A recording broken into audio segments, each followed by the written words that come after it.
Hello, hello, hello. How are you? Happy Saturday. Happy Valentine's Day. Yeah, that's what today is. This is an impromptu live. It wasn't necessarily for Valentine's Day. I actually had intended on doing this live yesterday, but I got home later than I was expecting from the stuff that I had to do, and I was just like, I didn't feel like because I knew I had to do all of this for this one because different reasons, like some of y'all that I talked to in other spaces, I'll explain that. But I was just like, I didn't feel like getting done up for it. I wanted to give this just due. I wanted to make it a good one, so I wanted to do the whole bit, and I was not going to do that last night, so I did it today, and we're doing it today. It also happens to be Happy Valentine's Day, so Happy Valentine's Day, Happy Galentine's Day to all the girlies. I hope you're having a wonderful day. If you're not here, I hope it's because you are out being wined and dined by whoever you are humping on. I hope they making it worth your while. I hope they're showing you their appreciation for you. What did I do today? It was so funny because yesterday I went and dropped my daughter off at my aunt's house, and she asked me what I was doing today. I'm like, "What you mean?" And she's like, "It's Valentine's." I'm like, "Oh, you know what? The way I don't be paying attention to none of that, I was like, I'm not doing a daggone thing. And I didn't. I took it. That's not true. I went to the post office. I had something I had to get into the mail. So I went to the post office today. But other than that, I just napped. And then I got up and started preparing to do this. I did make a point of I'm trying to get into my content creation bag of like keeping a flow going, so when I did this, I set up my other camera. Then the camera died when I was like most of the way done, so then I had to set up my phone. But long story short, I don't know if y'all noticed. In fact, let's take a field trip to my channel. I wonder if you know what I'm gonna do. I'm gonna try to go from my other page so that we can see my channel from the perspective of not me, even though think that that am I'm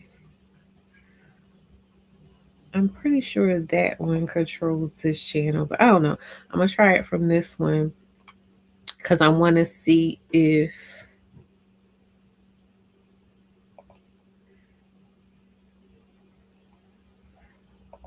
sorry, I'm all lost in the sauce. I want to see if um y'all can see my playlist correctly. All right, so I'm gonna show you my page. Let me flip that around. Okay, so this is my page. As you can see, I have some for Refine Your Shine. I'm trying to really structure my content so whoever's coming for whatever can come and find it. So I have a Refine Your Shine for Get Ready With Me. That one was more of I did a live stream. I don't think I'm gonna do my makeup like that again. I think I work better when I just do my makeup, with just me and record it, and then maybe I can voice over, put some music over it. That'll work better. But that was me, getting started. But I'm gonna make a playlist of Get Ready With Me's. We have Woman Chat Wednesdays. I'm gonna make a playlist for Woman Chat Wednesdays. But this is just kind of general commentary. That's not necessarily a Woman Chat Wednesday. But my point is these thingies here are about the ideology. When you see this thumbnail, because everything kind of has its own thumbnail. Like, see, this is part of the Build Your Boundaries series. So I'm gonna put these in. There are already some playlists. In fact, let me go to my playlist. So I have the LUSM ideology. So that's the ones that look like these. These are the ones where you get like little shorts kind of explanations of how we think over here, what the premise is of um how we address topics and where we're coming from with it. This one says specifically discussions about the SA of minors. These are old ones, but I do think still that my initial instinct to do that is important, especially now. I don't know if y'all know, have heard about, there's a Pastor McNutt, that is his name. I was thinking about doing something of that on that, and so I didn't remember that I had that already, but I was going to make one basically because I have a couple different live streams where I'm talking specifically about the SA of minors and like how that ties into parenting and how things we need to be vigilant about, things we need to be um willing to admit we're wrong about, whatever. At any given time we may have to address certain things within ourselves to set the wrong right. um I don't, oh, this is books and stuff that I listen to. I don't know why that's public, but whatever. This is baby mama news, these thumbnails I did. So I don't know if I'm ever going to go back to that because I feel like the stuff that I do kind of falls in line. But this is more so like tongue in cheek, fun commentary a little bit. So we'll see if and when I bring those back. This is the Build Your Boundaries playlist. So like I said, them Build Your Boundaries videos are going to go into this playlist. Then there's Refine Your Shine. That's where I've done different interviews with people about ways that you can build up your confidence and get your inner glow to express it outwardly. And also I'm doing the makeup tutorials and stuff, so that'll be in Refine Your Shine. And then there's Birth Your Bag. Those are the different ones. There's also a Birth Your Bag that's behind a paywall, but this isn't that one. This is where I'm just talking to people about different ways that they found, to creative ways to make money, different streams of income, things like that. And then there's my interviews playlist where I've been different places and talked about my book, talked about my ideology, whatever. So those are there. So just, if you have a special itch that need to be scratched about any of these things, these are my playlists, and you can always look at my playlist because I'll be categorizing and updating for you guys viewing ease and pleasure. Okay, so just wanted to get that. Hello, hi Lawana, hi Summer. Thank you for joining me. Hi, I see some more people in there. They haven't commented, but I see you in there. Welcome. Happy Valentine's Day. I was just explaining, that this is the outline of my channel. So if you have anything in particular that you like or whatever. And also though, show me some love on the get ready with me's and stuff, because they're not getting as many things, and it's like, let me, or just tell me straight up y'all don't care, so that way I don't feel that pressure, because I've been putting a lot of pressure on myself when I do my makeup and stuff, and like, oh yeah, some people have asked me about doing tutorials and things like that. So this is me trying to meet all the needs of everybody. I'm taking it seriously. I'm listening to your feedback and I'm trying to implement. So yeah, about the app thing, I am having trouble with my chat GPT on my computer. I don't know if I'm going to have to like uninstall it and then reinstall it. It keeps saying it wants to update, but for some reason, like, it works on my phone, but it's not working on the computer. And the last time I tried to do one, I did record it, but it's behind a paywall because I need to edit it because there were so many long stretches where nothing was happening because the chat GPT wasn't working. So I didn't forget about it, and I'm not like dragging my behind on it. It's just, again, it's always something, I'm having technical difficulties, so forth and so on. So that's what's going on with me. But yeah, these are the new updates to the page. Like I said, this is the ideology here. So if you had anybody that you were saying, oh, there's this channel that I really like, and and they're like, well, what's it about? You can send them to this. In fact, let me go back to the playlist. You can send them to the LUSM ideology. That's where you can send them. And or I honestly, I feel like the interviews, you get more of a broader scope of like my thought processes and how I think about things, and get a good gauge of like who I am. But this is more of a, if they have a short attention span, they want to try to like figure out whether or not they want to buy in pretty early, then you can go ahead and send them to LUSM ideology. I already have a 12-week content plan Week 3 will be coming up on Monday. I'll be uploading it, but I've already recorded up to week 5. I'm telling y'all, I'm proud of myself. Yay me. I didn't go back to school this semester because I was like, I really wanted to get um a nice rhythm going, and provide myself a structure, a replicable structure, so that I can start implementing these things almost effortlessly. And then, maybe I can go ahead and get back into school and everything like that. But I really wanted to take the time to build up the channel in a real way because I appreciate you guys' support of me. I appreciate you guys showing up. I appreciate you guys rocking with me for so long. And even though I know like I'll down talk myself a lot, and y'all be like, girl, please, I still hold myself to a high standard. I hold myself to a high standard in terms of what I'm bringing you. I hold myself to a high standard in terms of, you know, the production value, everything. So I am chipping away at any and all of the obstacles I feel like are in the way of me being able to do it at those levels. So I just wanted to let you guys know that I appreciate you, and this is what we're going to be doing. So, hey, Bullet Magnet. So, what I'm going to do now is we're going to talk about the men. Well, the men are going to talk. The men are going to talk.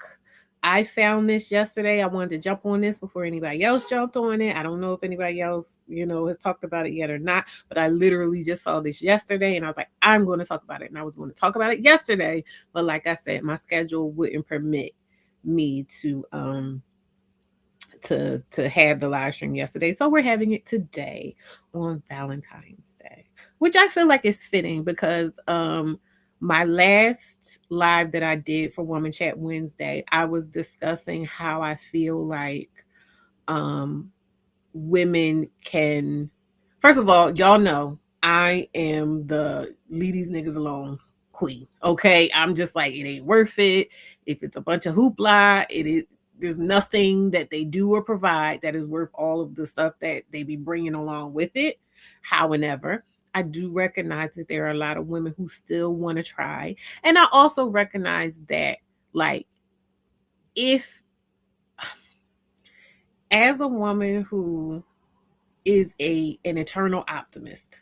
I am still an optimist, even though I like to try to tell myself I'm more of a realist and I'm more of a not a nihilist, even though I'm getting inching closer to it with all the stuff that's been going on in the world. Um I think of myself as like a pragmatist. And but I am still an optimist at heart.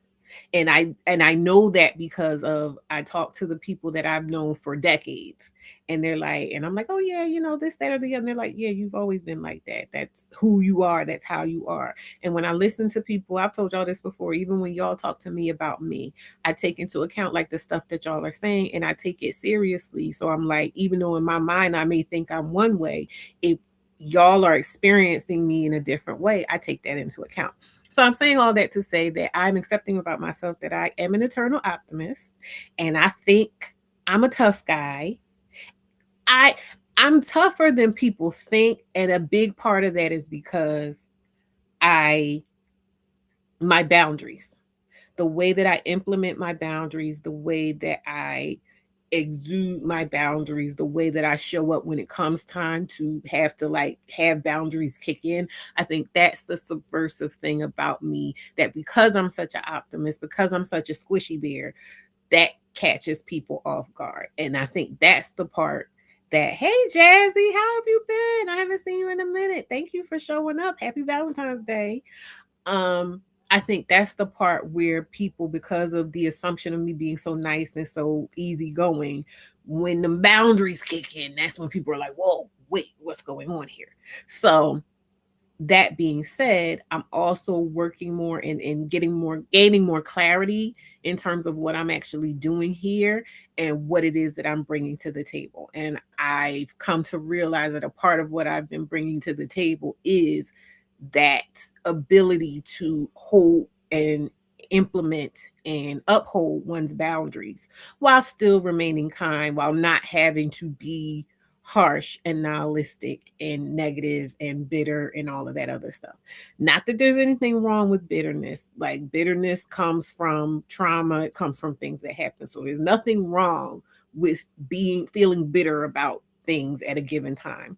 But where it can kind of go awry is when you're like steeping in it, then it gets to a point where you're sabotaging yourself, what they call it, cutting off your nose to spite your face. And those are the types of things that I try to alleviate. Those are the types of things that I try to help people work through. And that's why I think it's important for me to be able to show up and show how to hold space for your bitterness and for everything else and still be able to envision a better future and also be able to move forward in optimism, but not necessarily naivete.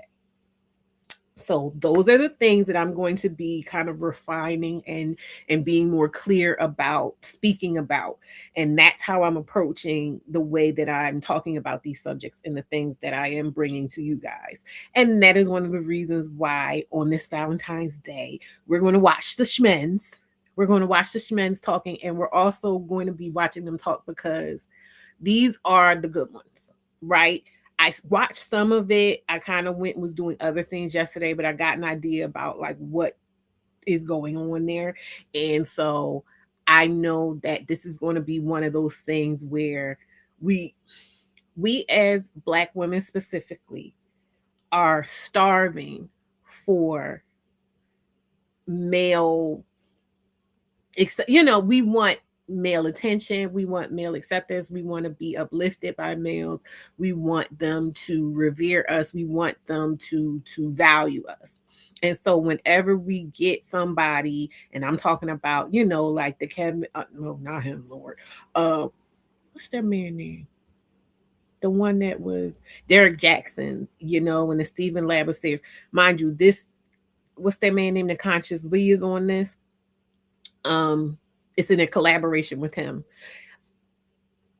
We tend to pull under these spaces where we feel like the men are speaking on our behalf, and to a degree where we won't even hear or notice when they say things that are in direct opposition to that idea, to that thing, like there's someone specific I'm thinking about right now that I've heard that person say, I'm not here for that, I don't do that, or whatever. And then just the other day they were on TikTok, and I saw women, speaking in a way that suggests that either they never heard that, or if they heard it, they just ignored it. There's just certain things that when we see a man that appears to be speaking on our behalf, we get so excited because we want to have that experience. And so the reason that we're going to watch this together is because I want to be able to kind of analyze and pick out how we can view when we're speaking with guys, and especially good guys, especially guys that show up in a way that make you feel like you can kind of let down that guard.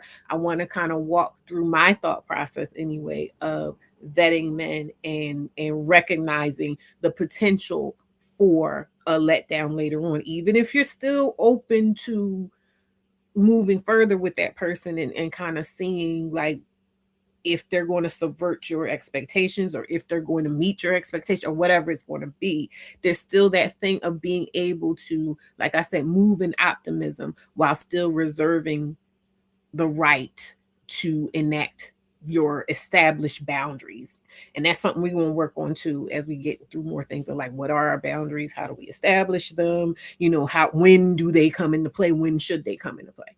But today we're going to work on sitting back, listening, because that's something else I see too that we as Black women do when men are talking, is we'll go to where they're talking at, and even when there are panels that are being held that say this is for men only, there's always a woman that gets up there and has so much to say. We need to listen, because when we're listening, then we can hear the stuff we need to hear to be able to vet. Everybody wants to talk about vetting. Everybody wants to talk. You can't vet something if you're not actually evaluating it, if you're so busy trying to be heard and seen. So we're going to listen to the Schmens. We're going to see what they're saying. And then, as always, I will open up the panel if y'all want to have some thoughts at the end or whatever. I'm going to go ahead and play this intro and then we're going to get started. But how you guys been doing?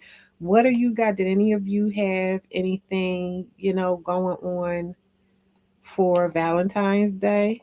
Because, child, the way I just forget everything. I know, I think I only took myself out once. I'm looking for my video, mind you, that I should have had ready. I only took myself out once, like for Valentine's Day, and that was, I want to say it was like 2009 or something. I don't fully it was so long ago, but I really enjoyed it. So I need to plan something for myself again moving forward. But I'm gonna go ahead and play this intro, and then we'll get started. No problem. You in charge of the girls, right? I am in charge of the girls. Are you in charge of the girls? I am in charge of the girls.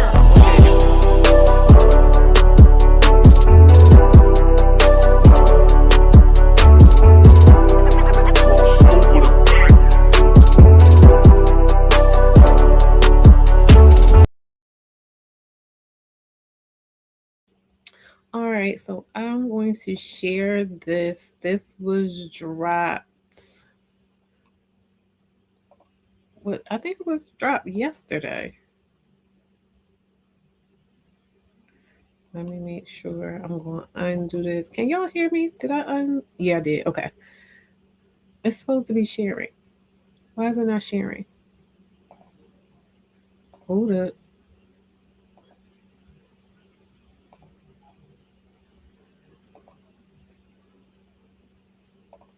I'm gonna stop and then reshare it because it said it was supposed to be sharing, but it wasn't sharing. Okay, there it is. All right, all right, all right. So we're gonna get started with that. Tuck in, get you something, get your snacks or whatever, and we gonna see.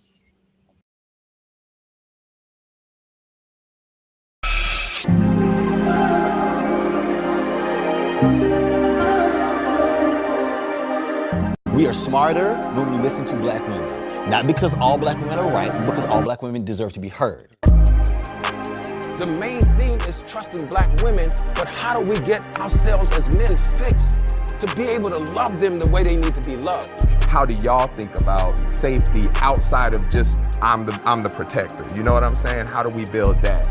Patriarchy is not good. The system of domination for women is not good. But a lot of us buy into that. So I got a question I want to ask you. These are all things that don't allow women to come and open up to us because we are ready to play football every goddamn time. That's how I'm gonna make my wife feel safe. She wants to know that in any conversation, I ain't gonna just be like, nah, I gotta go outside and smoke real quick. Like, she wants to feel safe. You can't be a natural protector. You are the one that's causing harm. A lot of men don't got shit to contribute. If you can't even commit marriage to a motherfucking woman, what makes you think that she wants to commit to having a baby? The reward for being disciplined is the outcome of what makes men so great and what makes men be able to understand. I think we on to something here. I think we on to something.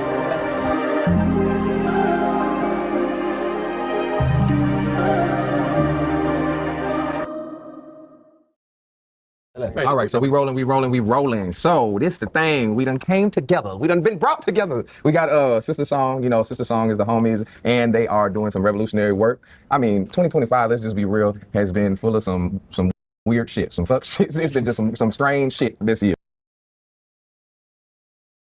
Just popping in to give some context. Sister Song is the platform that is partnering with the Consciously for this one. So that is how it came to my feed, through the Sister Song. And black people being attacked left and right, our stories, our educational institutions, our safe places, and our power. And that's my thing. I got an organization called Build Power. So I'm really about power, and it's from the legacy of the Black Power movement. And I don't think you can get any closer to power than the person who birthed it, right? Yes. The black woman, right? Yes. A lot of the time, it's black men that stand in the way of it, right? That get in the way of, what we're supposed to be empowering, what we're supposed to be collaborating with. And so when we're thinking about things like, Sister Song is steeped in reproductive justice. And when we talk about reproductive justice, it's the human right to bodily autonomy. Now, here's the thing. I get into all the academic terms and then I get confused. So we're going to get into it for real about what this means to us, what the human right to bodily autonomy, the human right to have kids, to not have kids, to parent kids in a healthy environment, to set up that environment, and what goes into that actually means to us. And I want to make sure that, the way we're talking about it, other people can understand it. Because I know for a fact, if people came to me however many years ago and was like, hey, what you think about reproductive justice? I would have a very confused look on my face. And I'm like, I don't know exactly what that means and how we engage with it. But everybody here comes from a different perspective, a different life, a different experiences, and we want to bring that to this conversation. So I know that there's no way to get there without the empowerment of black women and centering black women in that power talk, in that power struggle, in that power strategy, in that movement, in our behavior. And what in y'all's eyes does that mean to you? Like, from y'all's experience, what's your connection to or experience with reproductive justice, and what does that actually mean to you? Anybody take your thing? As a father, you fall deeply in love with parenting, right? And what that means and understanding the responsibility that it takes. But you also learn, as a father, the mother ends up doing so much more than what you can offer sometimes, and it's just facts. You don't have breast to feed this baby. You don't have the kind of just natural intellect to kind of care. That's why a lot of fathers just say, "Here you go, I don't know what to do," right? So I think for one, you're just accepting that, understanding that you are there to help produce and provide, but then there's gonna be so much more that you can't, provide. And so just trying to be a support system around whatever your spouse or your girlfriend at the time is choosing to do with their body is something I've learned over the years. Personal experiences from having to make that decision to have an abortion, with your girlfriend at a young age, to end up feeling like that you didn't have a say so in it, right? And then understanding as a man, well, you don't. Once you decide to go into that position and you put your seed into this woman, now that's her decision. Where to go? You can't say, "Well, I don't want no baby." You can't have it. No, you should have thought about that before you go. So teaching my son that, right, and understanding that you have a decision very early on in the process, but later on you don't. And if you decide to go through with it, then you need to be ready to support and provide and do the things that you need to do. So that's Gotta highlight, love that thinking. Anytime the conversation comes up, a lot of times you'll hear men saying, "Oh, well, there's nothing they could do."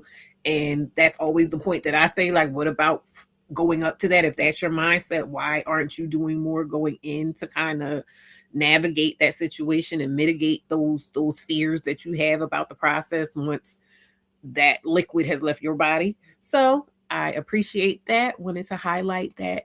I'm liking that sentiment. Happy Valentine's Day, Jazzy. kind of been my learning curve over the situation, and then just feeling horrible for as we were talking on camera about all the women who lost their lives in this situation and not being able to have the medicine that they need, and not only around reproduction and having babies, but even down to like fibroids, right? My wife struggles with that, and black women not having the information that they need to figure out how to get rid of the fibroids and all those type of things. So whatever we can do to just kind of lean in and learn and listen. That's why I've been like, same thing. Somebody would ask me a couple years ago, I said, I guess my perspective may have been different, but now we're in a time where you really just want to have a different understanding. I teach my son that, and then also my daughter, what decision she has to make before she lays down with somebody, and how it can change your life, right? So it's incumbent upon you to have that information if your desire is to be a father, is to understand the woman's point of view and the things that they go through.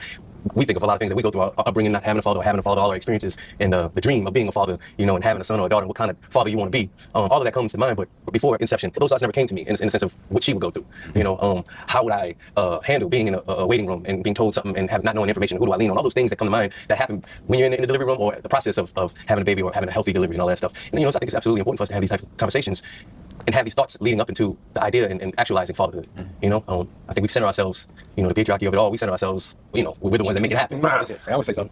I was raised by women, right? And I ran into some brothers a couple of years ago, last year, when we were running for election, who felt like Kamala couldn't lead. Right. I said, but your mother ran the house. Right. And my mother tragically died when I was 4, but my sister who raised me was a gangster. Could take $1 and balance the budget like in 25 minutes, $100. So I think that in order to trust black women, we gotta kind of like, I think you and I were talking about, or no, I was talking to my driver on the way over, about holding yourselves accountable. 81% of people don't talk.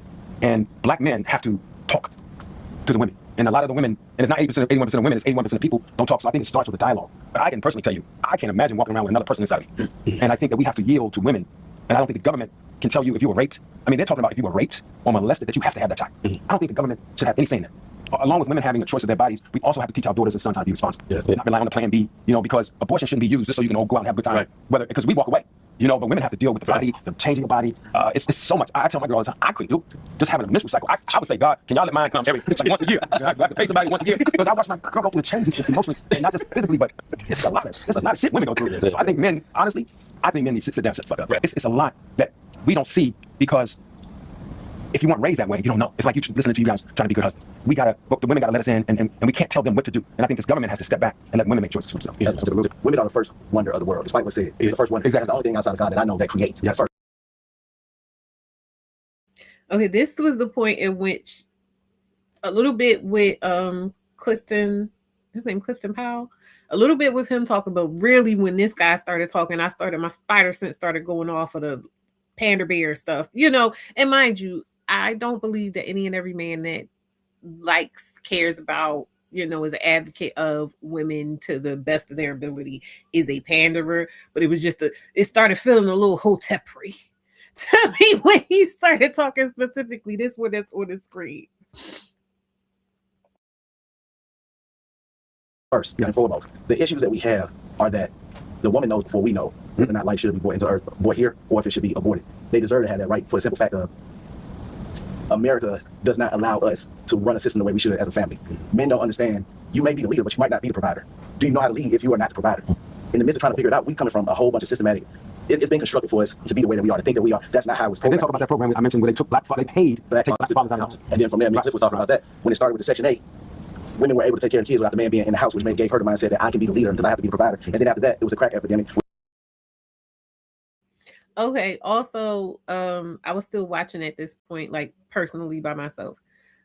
There's going to be some antiquated talking points. Like right now, they're bringing up Moynihan report type stuff. That stuff has already been debunked. That stuff has already been contextualized.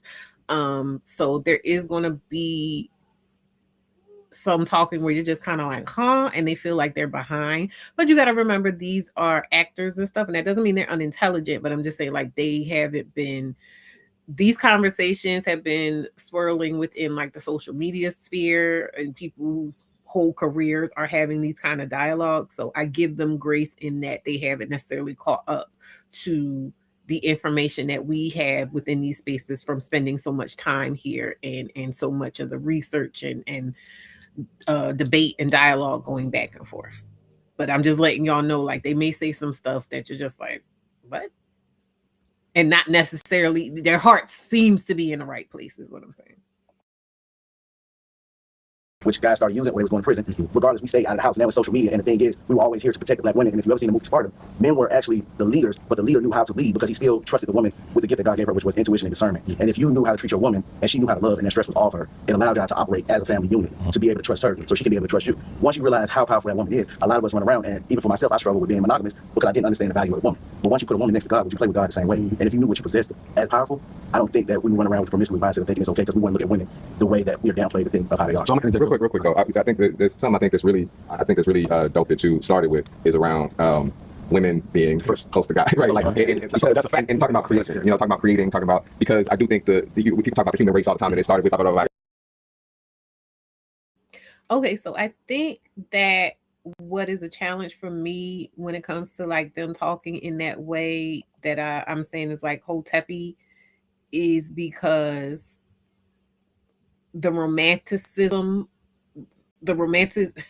shout out to Erica De Niro, I was watching her earlier too, the romanticism, whatever, the way they romanticize these concepts of where the woman is next to God and the man is next to God and this and that and the other. Now, don't get me wrong, I'm a spiritual person and I do get into my bag in terms of spirituality and things like that, but I am always on edge about the way romantic language is used in terms of relationships between men and women, especially by men, because of how it is used to draw women in and make women feel, oh yes, like the same way Cardi B was talking about Stefan told her, let me heal you. It's that type of thing. And because I recognize that Black women are so starved for this kind of attention and this kind of interaction with men and having men say these things and feel these things about us, that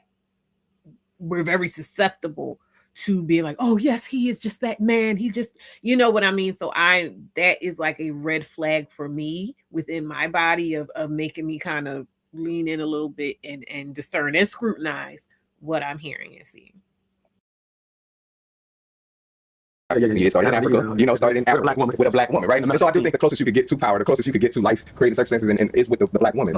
But also just want to ground us in, when we talk about reproductive justice, it's not just about birthing, right? It's not just about having a kid, right? And it's about, when we talk about bodily autonomy, it's about, we all want the right to control our bodies. I don't want nobody telling me what to do with my body, right? And that is a right that expands even beyond having a kid, right? And creating, fostering that environment to be able to raise folks. Like we talked about, like the village, right? And it takes a village to raise a kid. It wasn't like, okay, all these people on the block got a responsibility. It was actually, you understood that kid that every decision that goes into raising that kid, teaching that kid how to move, teaching that kid how to communicate, it forms their future, but it also affects everybody in the village, right? And so everybody had a responsibility to make sure that person and the people that were raising that kid had what they needed they've had the healthiest environment and things, you know, to make sure that everyone is okay, that we all can live the life that we deserve, right? And so, you know, I do want to also make sure that, you know, I ain't got no kids, you know, just so I can't talk about, you know, the standpoint of a father, but there are fathers at this table. I also got 25 nephews and nieces. I'm over here, you know what I'm saying? I got strategy over here. But there's perspectives from all on this table from every angle of it, and I do want to go back to, and you know, we can go wherever you want to go, whatever you want to say, but I do want to talk about that, you know, like you said, the government shouldn't be involved. Keeping in mind that this is a government that was steeped in what they call white supremacy. I like to call white delusion, right? You know what I'm saying? It was the same thing, right? And they don't want to believe that they came from a black woman. Yeah, and the definition you came from a black woman. Well, the definition of, you know, masculinity, the definition of what we do with our bodies and how we define a government's role in that came from that corrupt standpoint, that corrupt perspective. So I 100% agree that the government shouldn't be anything about. But where did you want to go with? Well, I think one of the things that I think helps,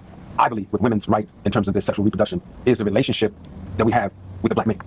I heard a psychiatrist when I was on one of the panels say that African American men and women are suffering from 450 years of post-slavery PTSD. Yes. So one of the things that I love about this thing right here is that the next one I want to see is black men and black women sitting down together and talking about how do we learn to exist in peace. And I say that because I'm saying this, and a lot of times I have to catch myself. It's emotional. I grew up with a lot of violence around. My father, when he drank, I seen him knock women. My father fight a baby. He was just off. He was mentally off from the oppression of this culture that broke him. And, you know, so we were born, a lot of us were born into that. Our fathers, and we're trying to break those cycles. So somehow that ties into me, to women's reproductive choices in terms of having a baby with a guy that's comes from a broken family, not a baby coming in with a broken family, and bam, bam, bam, and mother's asking the father for support, like, yo, I actually had that motherfucking baby. You know, I ain't shit. I don't know that. I mean, there's so many levels to this that make women coward or not want to talk. You know, or be the victim of one guy shot his baby mama and kid the other day. So I think we got to attack that from not just right now in this racist culture that we're seeing with this administration, but also from a generational standpoint. For sure. I don't have the historical information, man. That's why I'm a listener, man. I'm a great listener. But you know, when I hear, you know, from your generation, your perspective, and your perspective, everybody's, you know, perspective in the sense that as we get into it, I feel like we let women down in that regard. We didn't stand on business. And what you mean by that? I just feel like we let depression wear us down. Fathers let depression wear them down, beat them down, take them out of the house, and they forced them out of the house. Forced them. No, they had a program. They forced them. They didn't leave the house. I feel that. I understand that. So this is where I'm talking about, you know, these antiquated ideas about what was going on with that, but he's gonna come in clutching this because, yeah. I can't. Ain't nobody gonna make me leave my woman. I get that. I get it. But ain't nobody gonna make me leave my family. I get what. I understand that. I could never fathom what went on back then. I think you might be alluding to weak ass men allowing things that might be coming up. Like, you know, like, oh, this seems like, I don't know exactly the historical presence of it either. But you know how you say, like, oh, like, you know, you stripping us from the house. Oftentimes, I'm a man who dates men. A lot of men are strong. So the way that you say you're not gonna take nobody from my family, you're not gonna strip me from my family. A lot of people don't walk with that. A lot of people don't have that. So I mean, like, it is systematic. But I mean, at the same time, you're part of like a few men who's not gonna live their life like that. I get the system that you live in a place that is just geared to tell you ain't shit. You ain't shit. You ain't shit. And it beats you that. You ain't shit. You ain't shit. And it beats your other counterpart down. So y'all come home to madness. Yeah. Nobody want to heal anybody, right? It's a lot that goes into it. I think there's a lot of different influences that happen, whether it's drugs, right? We know that our community struggled with that for a long time. But let's talk about let's go back and talk about the CIA. We're in a country where drugs is probably the most highest profit thing that you want, right? But just speaking on fatherhood and being in the house and not being in the household, I think there's a lot of pressures coming from east side, right? I've looked at fathers who weren't in the household and had conversations with them and say, man, you've been on drugs since you were 12 years old, brother. Your brain doesn't have the capability of thinking correctly, right? You are afraid that you can't provide for your family, so you'll rather leave, right? Not knowing that you have a woman who's willing to stay down with you and hold you down no matter what, right?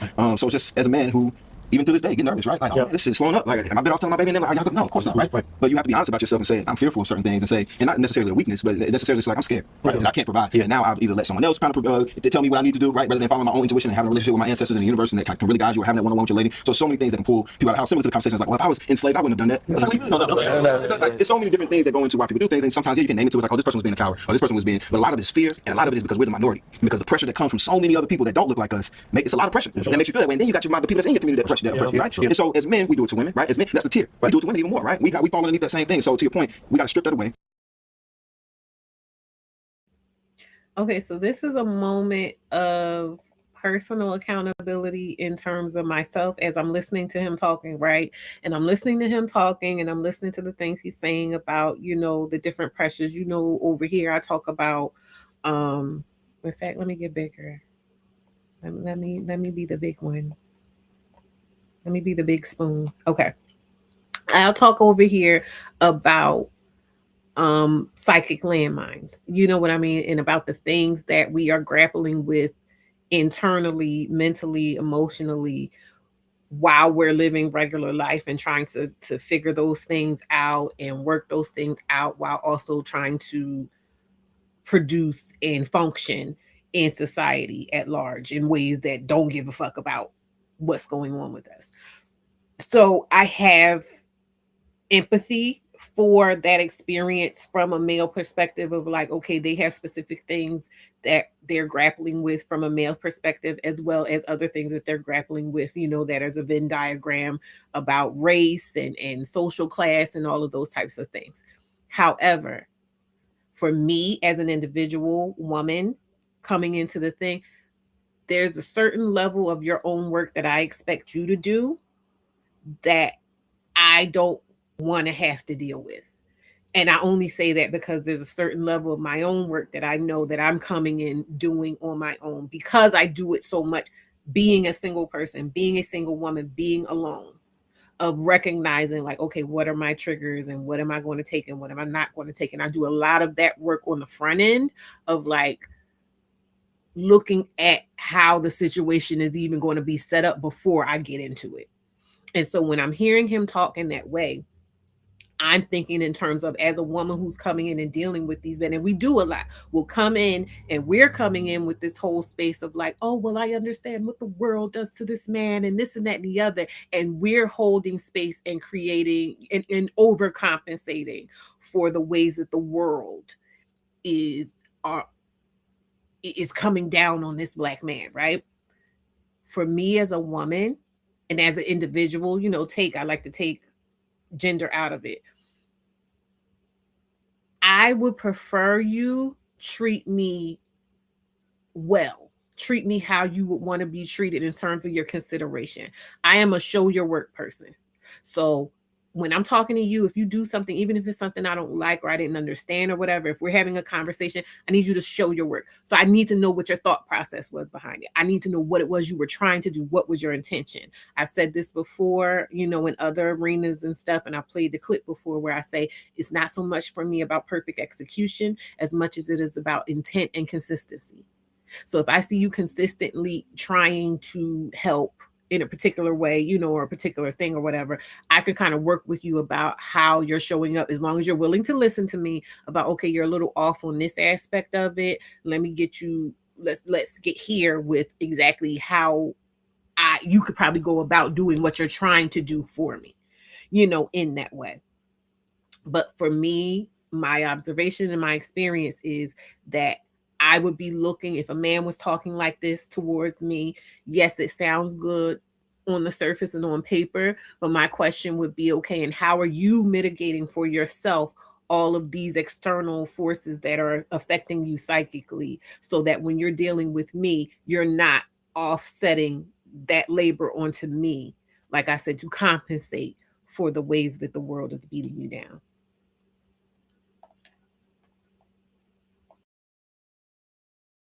Figure out what the issue is with that. Have those conversations. Understand that there's layers and layers of what it is, but also don't be like, you weak as hell. Don't make sure that word like that now. You ain't been able to hold it down, but it's just like, man, it's so many, you know, reasons why a man would leave a household, and then sometimes it's us not holding them accountable and saying, hey, look, man, you need to get your shit together. All right, you need to make sure you're there. And now I'm saying, playing spades, you're smoking, you ain't saying your kid 3 blocks down the street. And wait, no accountability. So to your point, as you're talking to your driver, let's take accountability, but then also kind of give each other a little bit of grace and understand, especially our OGs who went through a lot, especially our guys who are coming from Vietnam, right? Who came home to nothing and lost everything, went out there and lost their mind, saw things we could never imagine, right? Did everything for this place. Everything for this country just for them to take it away from you. So now I say, well, fuck everybody. You know, that's my point to this conversation. I think that because I went to college and I got a master's degree in human relations, I really set with and grapple with power and domination when it comes to like gender discrimination and when it comes to discrimination against women. So for me in this conversation, thinking about like fatherhood, I can't help but think about the way in which I was introduced into this conversation about women's progression and how there were critiques of Black women that talked about how us as men don't start thinking about this shit until we start having kids. So we start to think about how we only think about women when it's tethered to a man. Like, hey, respect her, bro. That's so-and-so, little sister. Hey, respect her, bro. That's so-and-so. So it's really thinking about how us as men have accountability. We really don't even have a good transition from objectification of fatherhood because you've been a fucker for 20 years. And now you don't want to be a fucker no more. Now you want to be a father. Because we don't have that accountability to think about like how we are taught to objectify women. I know in our conversations, it'd be like, hey, you can get respect from the homies based off how you get down with it. Yeah. To be real, you can get capital, popularity, preference based off of how you're able to dominate and objectify other women. So then when I come into the conversation, I want to talk about progression of women. We start to have different, I'm gonna say pathology, different ways that stigma taps into it. And I think one of those is just being very critical about how we relate to women that's not related to us. Like, how do you respect women that's not your sister, that's not your mama, that's not your, you know what I'm saying, you feel me? Even when we find them attractive. Like, how do you respect for those women? I think that the conversation starts before we start thinking about fatherhood. It starts to me, start thinking about it in middle school, you know what I'm saying? But also in this conversation though, it's like, hey, so before you became a father, before you became a father, when did you think about the general welfare of women? Well, I'm adopted, so I think some of that has always been in my mind, just what will make someone give their child up. You know, since I've always known since I was 7. I mean, so what environment was she in? Did she feel protected? Did she feel wanted, cared for, seen? All the things.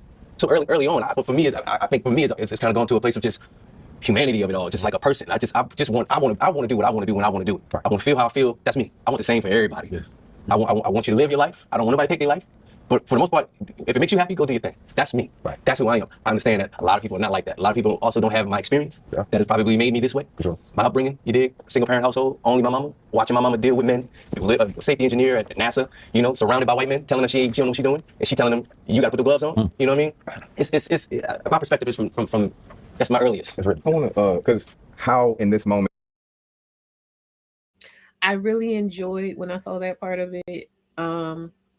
I really enjoyed what he said because for me, again, my personal experience dealing with men, I have not experienced a lot of men who do what he just did, which is to empathize with people from a perspective of, okay, this is my pain point. This is what I went through.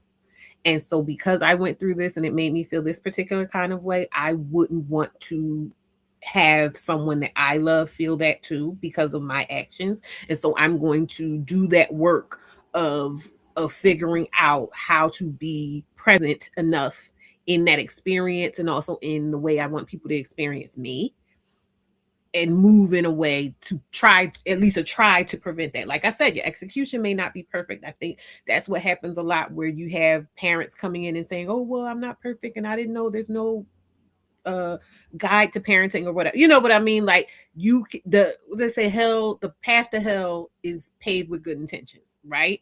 However, if you can show your work, if you can show me how it is that you were thinking about this situation and I can see and feel the empathy in it, that's going to give me more of an incentive to give grace in that case. So to hear him say, hey, I went through this as an adoptee, it had me thinking about this experience of feeling thrown away and everything and not wanting to impart that on somebody else. That's a big thing. And also the fact that he likened it to saying that's a human experience. That's the difference between, man TM and being a human. That's where that whole a woman does this and a man does this thing is a problem. It's problematic because it removes that human experience of, hey, I'm going to treat people the way I would want to be treated. Because when you bring in this idea of, oh, well, a man is supposed to get this and a woman is supposed to get this and we're not the same and yada, yada, yada, then you got a room for a bunch of bullshit where it's like, oh, well, as a man, I should be able to impart this kind of pain on you, even though I personally felt the type of way when it happened to me. But as a man, and as a woman, you should just expect that I, as a man, am going to do that. And it's normal and it's right. So I appreciate when I see a human being that happens to be male that is able to tap into their humanity above their manhood and say, hey, as a human being, I didn't like when this happened to me, or I know I wouldn't like when this happened to me. So I'm not going to try to put that on somebody else.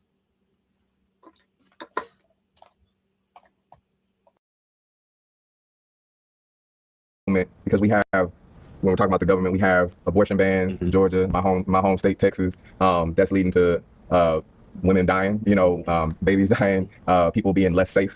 And here we have folks, we've been hearing about folks being hung, lynched. We've been hearing about so many things this year that scare me as to how I got a big ass family, how all them people are going to survive this time. And I'm thinking about, and I'm not thinking about protect black women like we've always heard it, like protect black women. Oh, this my girlfriend, this my, don't hurt my mama, don't talk about my mama, you know what I mean? But when we were talking earlier about a village, right, and how a village, everybody has a responsibility for each person and each responsibility in nourishing, creating that nourishing environment, making sure there's healthy food, clean water, et cetera, et cetera. What are we doing right now to learn what women need, black women particularly, and play our part in that power building?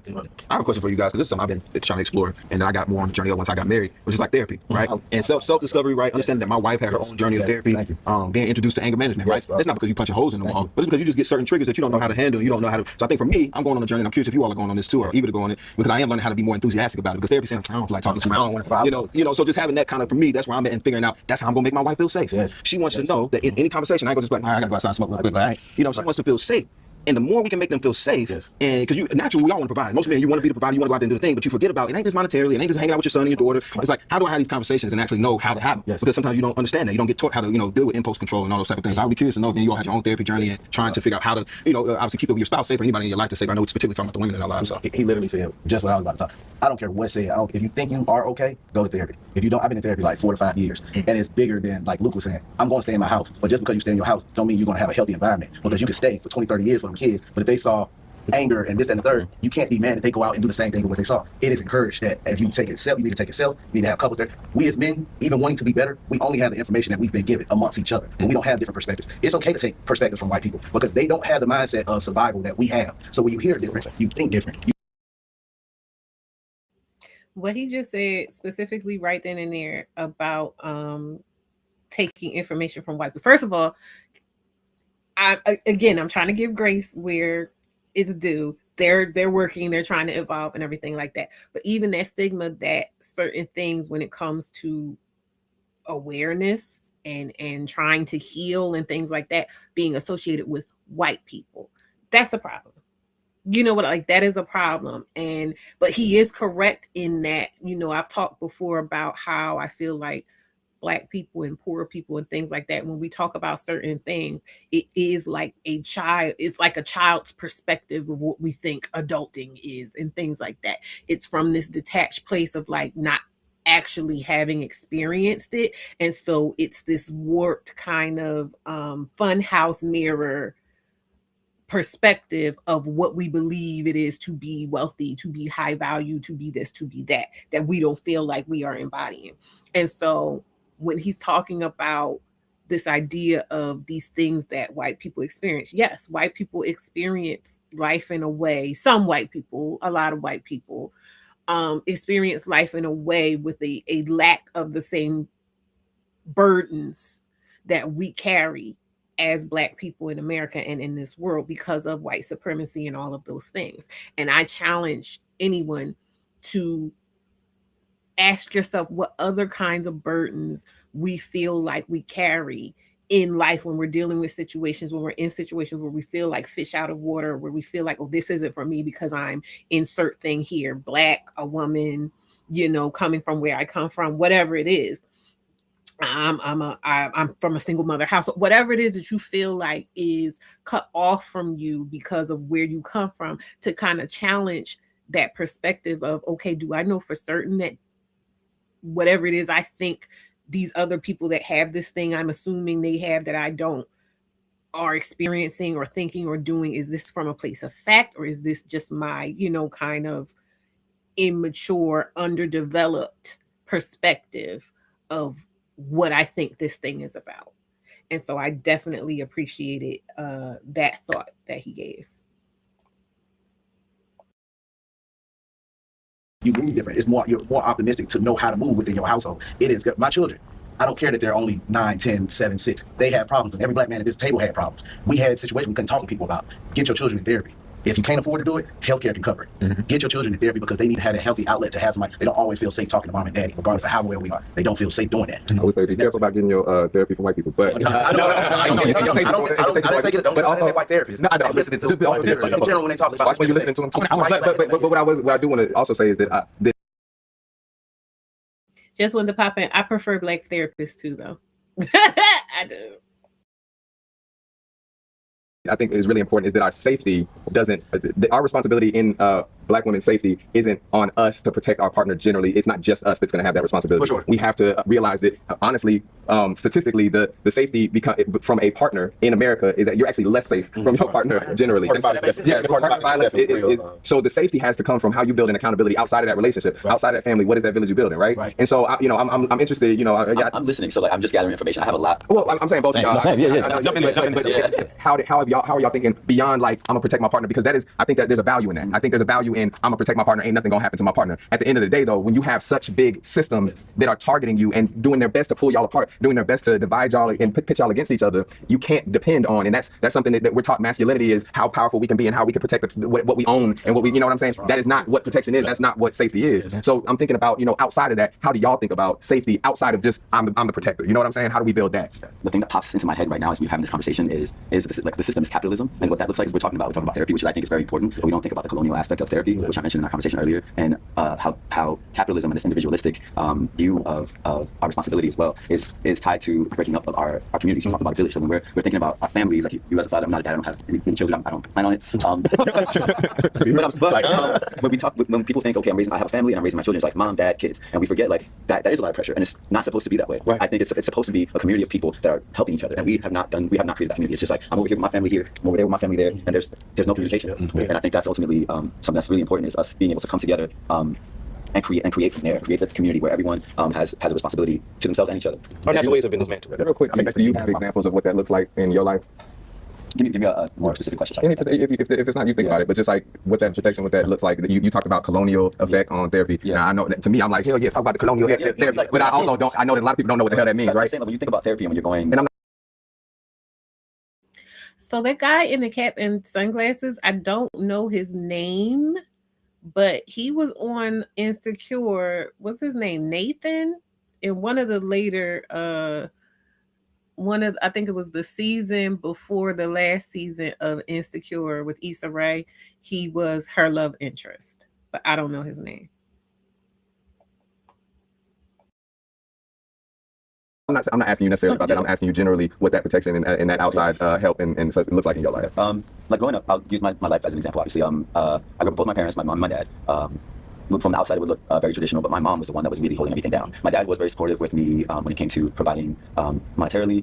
He also was the one that had a more formal education, so he was able to help me when I needed help with schoolwork. But when it came to my care, it was my mom that was there. And then I noticed the way that he behaved, or like his behavior around women, and how he was with my mom, how he was with his sisters and his mother, and how he was with me. So I'm, as a trans person, and as being his daughter and his little girl at the time, he treated me with such care, and it was the complete antithesis in the way that he treated my mother and the way that he treated his sister. So it was interesting to see him treat my mom like shit, and then be like, no, but my sister's like, I'll kill somebody if someone that's my sister. I'll kill somebody if someone that's my mother. I'm like, why don't you bring that same energy to my mother? So in my transition, and when I started thinking about how I wanted to show up as a man in this world, it was like I wanted to borrow that softness that he embodied when he was interacting with other women in his family, but not the way that he treated my mother, and what that partner violence looked like, and why. So like I started to question what was his view of my mother, because clearly he didn't see her as family. Not really. He saw her as an incubator that gave birth to his child that he now loves and cares for, and then he has his sisters and his mother that he also cares for and wants to protect. But all the women that he would be engaged sexually with were just that. There were things that I would get pleasure, and they can make me a meal, and that was that. Personally, I grew up with all women, like single parent home, had no grandparents, had my grandmother, no grandfather, both passed away before I was born, father wasn't around, and taking care of everybody. So I've always conceded power to women. That's been my nature. Like I said, my nature and my nurture is because that's all that was there. So for my journey, I was in autobiographies trying to figure out where's a man and who can teach me how to do it. What does it look like? I'm looking to Sammy Davis Jr. and Sidney Poitier, and anybody's got autobiography about whatever, Bill Cosby, only to get that dream shattered. You know what I mean? And I think a lot of men who've grown up in those environments are trying to figure out how to hold themselves accountable while also holding themselves hostage. Right? I was trying to take up for my father not being there. I was trying to take up for my grandfather's not being there, overcompensating and not necessarily knowing exactly what my place and my position was. So I think I can't speak for everybody, I think a lot of black men just don't know when they say be a man, what does that mean? Yeah. And what does that mean? That doesn't mean the same thing for this woman, that doesn't mean the same thing for this woman. What is her, so I think a lot of it is double dutching. It's like, how do I give myself enough grace while also pushing myself and challenging myself to learn and listen and hear? And like I said, like there's not a single same perspective. It's all different. It's all different. We're all figuring it out. I think that's, like I say, it's like how much grace can we give ourselves? How can we hold ourselves accountable without the guilt and the shame kicking in? Because guilt and shame will do a whole lot. Guilt and shame will freeze you up. Guilt and shame will keep you from actually sitting in a space that actually is safe. You don't know that it's safe because you're so used to putting on. I think it's having space to even do this. This is village. And accountability, like you said, giving yourself that grace, and then understanding when it's like, all right, tighten up. All right, and sometimes and educating yourself. A lot of us, we don't remember to read, right? Y'all remember them posters that they used to say read, and you got your celebrity on there, and you don't see them posters no more, right? You don't even see things to really push each other, right? So the more we can kind of educate ourselves, and like you said, to your point, to the village, right? Understanding that it's there, it's obtainable, right? I just shot a movie in Nicholson Gardens, and I'm like, yo, all these kids in the project still got villages that we are taking away. You try to get away from it's tough times in the black neighborhoods. Like, man, these kids still out here playing. They still out here having a good time, right? And understanding like why or what that is for certain communities and why it's necessary for them. They don't got nobody else, so they got to send their kids outside and say, hey, can you watch my kid today for a second? I gotta go to work, whatever. Yeah. So sometimes you get above yourself and think, I don't need nobody. I done made enough money. I can pay for this nanny over here. Rather than being like, oh, no, look, you want your kid to come hang out with my kid today? And then we go do this, all right, cool, we hang out. Remembering that it's all there and it's obtainable, but sometimes we push it away ourselves too, you know? Something that I really do think about when we think. I meant to bring this in earlier, but I think this is just as good a time as any to introduce this aspect too. I'm talking about when they started talking about the black man being taken out of the home, so forth and so on. Some of y'all were here with me when, well, not here with me, but some of y'all are in community with me outside of when I do the live streams. And somebody had brought to my attention that the head of the Heritage Foundation, his name is it Kevin Johnson? Let me look it up because I had erased all that stuff. Head of Heritage Foundation. Kevin Roberts. So his name is Kevin Roberts. And when he was in school completing his master's degree, he wrote a paper. I believe this was his thesis. His, let me see what it was about fully. Now I got to go to my email and pull up the whole paper. Sorry, y'all. Oh, why would you want to read? This is on my nerves. Sorry, my email is trying to open. But he wrote his thesis paper on the familial practices. So the way my domain. Oh, I had to renew my domain. Okay. Well, that's fine. Hold on. This is not what I want to do. Just let me go to my mail. Forget it. Anyway, he did a paper, his thesis paper on the familial behaviors of Africans, enslaved Africans, coming from these particular villages that they were sourcing slaves from in Africa to these particular colonies in, I believe, Virginia, and pulling data from different reports and everything from these specific places. So that was his control of like these specific villages and these specific plantations that they were going to, and watching how they were able to maintain their culture and how they were able to stay mentally and emotionally resilient and connected as a people outside of the identity that their enslavers were assigning to them and like trying to beat into them and oppress them into. And his, which one is it? Hold on. I'm trying to find the ad no. They keep wanting giving me all these things. Why is it only showing restream? Okay, there it is. How the African people were able to maintain their emotional resilience and a connection to each other. And this was the conclusion, of the whole paper. I went through and read majority of the paper, but these were things that were really important to me about the conclusion. His theory was that you'll get more information about the structure and function of slave family and kinship systems by observing them in a way that says that it wasn't, that patriarchy was not innate to them, and that actually they were more into a communal family structure. He says the concept that the extended family group was perhaps the most important institution of cultural transfer and preservation is a promising one. He said the concept, I already got that. He said the extended kinship group for the patrilineal Igbo, matrilineal Akan, and double descent Bantu, one important feature was central, the extended kinship group. So examining trends and change over time will be possible as well. The reason that I found this to be important is because this is someone who, as the head of the Heritage Foundation, they are actively socially engineering the people, the population of the United States for specific things. They made it clear. We saw earlier last year when they were talking about black jobs. Donald Trump was talking about black jobs and then basically explained that they were trying to get the Hispanic people out of the fields and such to get the black people back in. This is someone who is studying us to try to figure out how we were able to subvert the indoctrination into slavery, how we were able to maintain humanity and culture and sovereignty through what they put us through. That is why this person is studying us.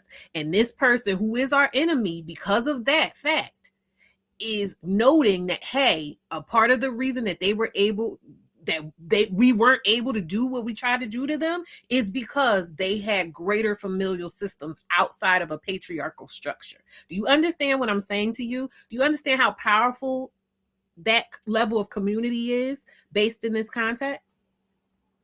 I'm gonna read some more. The values that slaves continue to place on older slaves in any kinship relationship shows the influence of African culture on it. Slaves were not powerless in the realms of preserving family relationships. And then it says, perhaps the greatest tragedy after enslavement has been the failure of most slave family scholars to recognize the importance of extended kin to enslaved African Americans. I have examined the alternative that, based on African culture, is more suitable for the subjects of the study being the African people. At Farsala, extended kinship networks not only existed, they flourished. Therefore, I contend that because these types of family arrangements in Africa were central to the socialization of children and the protection of members, they would have served the same purposes in the New World.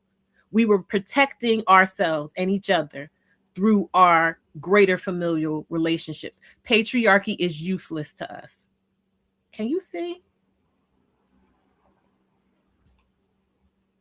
Sorry, I'm trying to get back to, let me get out of here. Patriarchy is not only useless to us, it is a danger to us.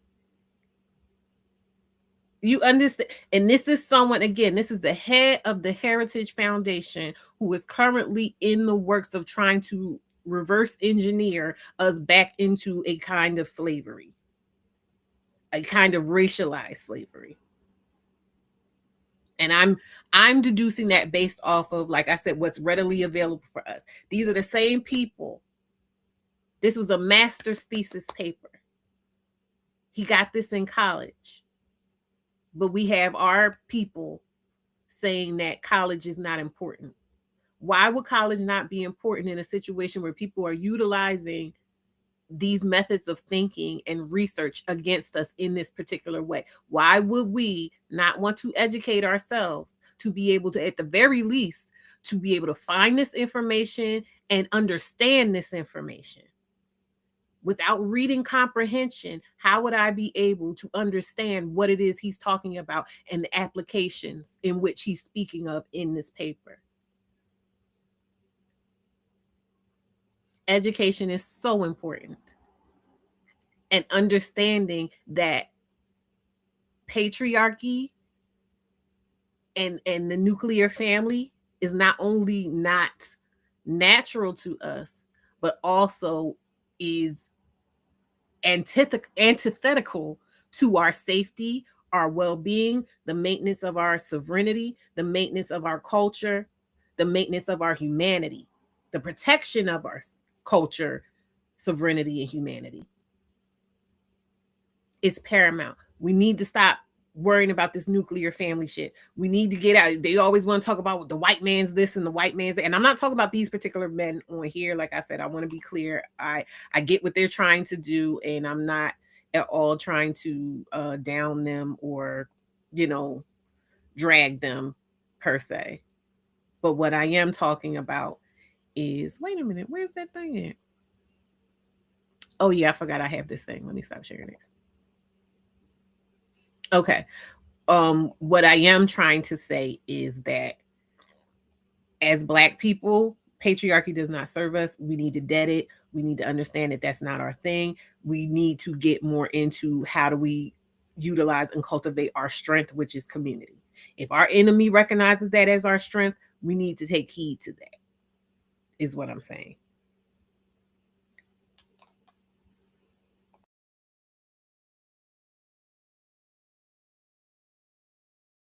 Thinking about power, right? Because I think we misunderstand power. We've been taught all types of false definitions and notions of power, and a lot of the time, the way that we understand power is really abuse, right? It's like we bully each other. We abuse our power over each other and say things that we're not supposed to.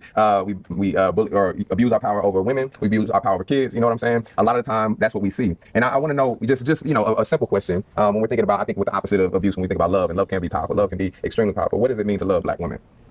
And I want y'all to think about, because you was talking about what did you say? Accountability. Holding ourselves accountable while holding ourselves hostage. Trying to hold ourselves accountable without holding ourselves. Talking about parents and all type. So I'm just we can tie all of that shit in. It's not a limited conversation, but just thinking about, just first to introduce it into, like, what does it mean to love Black women? Well, I mean, I got a perspective about love. One perspective about love. I think that love is uncontrollable. I think it's spontaneous. I think in its rarest form, you cannot contain it. And I think that's the first part. I think it belongs to everybody. And how it's received and how it's received is not up to you. But it's how you give it is up to you. But I think it's first there. Understanding what the power of love really is. Because I think everybody has a perspective of what love is in my household. What love is with my woman. Right. As opposed to what does love mean to her.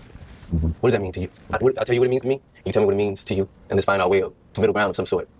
I think it's there. It's just trying to understand what that is. Because everybody throws that shit around. It's popular. Right. Makes a lot of money. It's nice. Everybody wants it. Everybody's fighting for a variation of it. Right. It's trying to understand what that is. And I just think that love is not a thing that we can control. It just is first. I see this head nod going. I like that. Go ahead. I like it. I'm going to combine like a couple of different topics, and it won't be in any chronological order, so just bear with me. One thing that conscious will talk about is pandering, and me as a Black gay man, for me, love shows up as different. There's no sex attached to my care for Black women. So I would say for me as a child, one of the strongest women that were within my life was my grandmother. She was someone who, she loved me with everything. She was someone who made sure that whenever I walk into a room, know that, I'm not trying to sound cocky or nothing, but eyes will be on you, people will be listening to you. Whatever you want to be in your life, you can be, whether that be a president, a CEO, whether you own your own business, whether you be a millionaire, anything you want to do, you can do. And with that, my grandmother was someone, she was a banker. She was someone who, she helped her community. All the people from Arkansas, Little Rock, Arkansas, North Arkansas, she knew all the millionaires, she knew all the business owners. She told people yes and no. She ran her bank, she ran her branch. She had people pull guns out on her trying to rob her. That same woman who left work, she was someone who raised 2 strong sons. My father's a federal investigator. My uncle, my late uncle, he was a manager of the VA for the suicide unit. She was someone who raised strong Black men.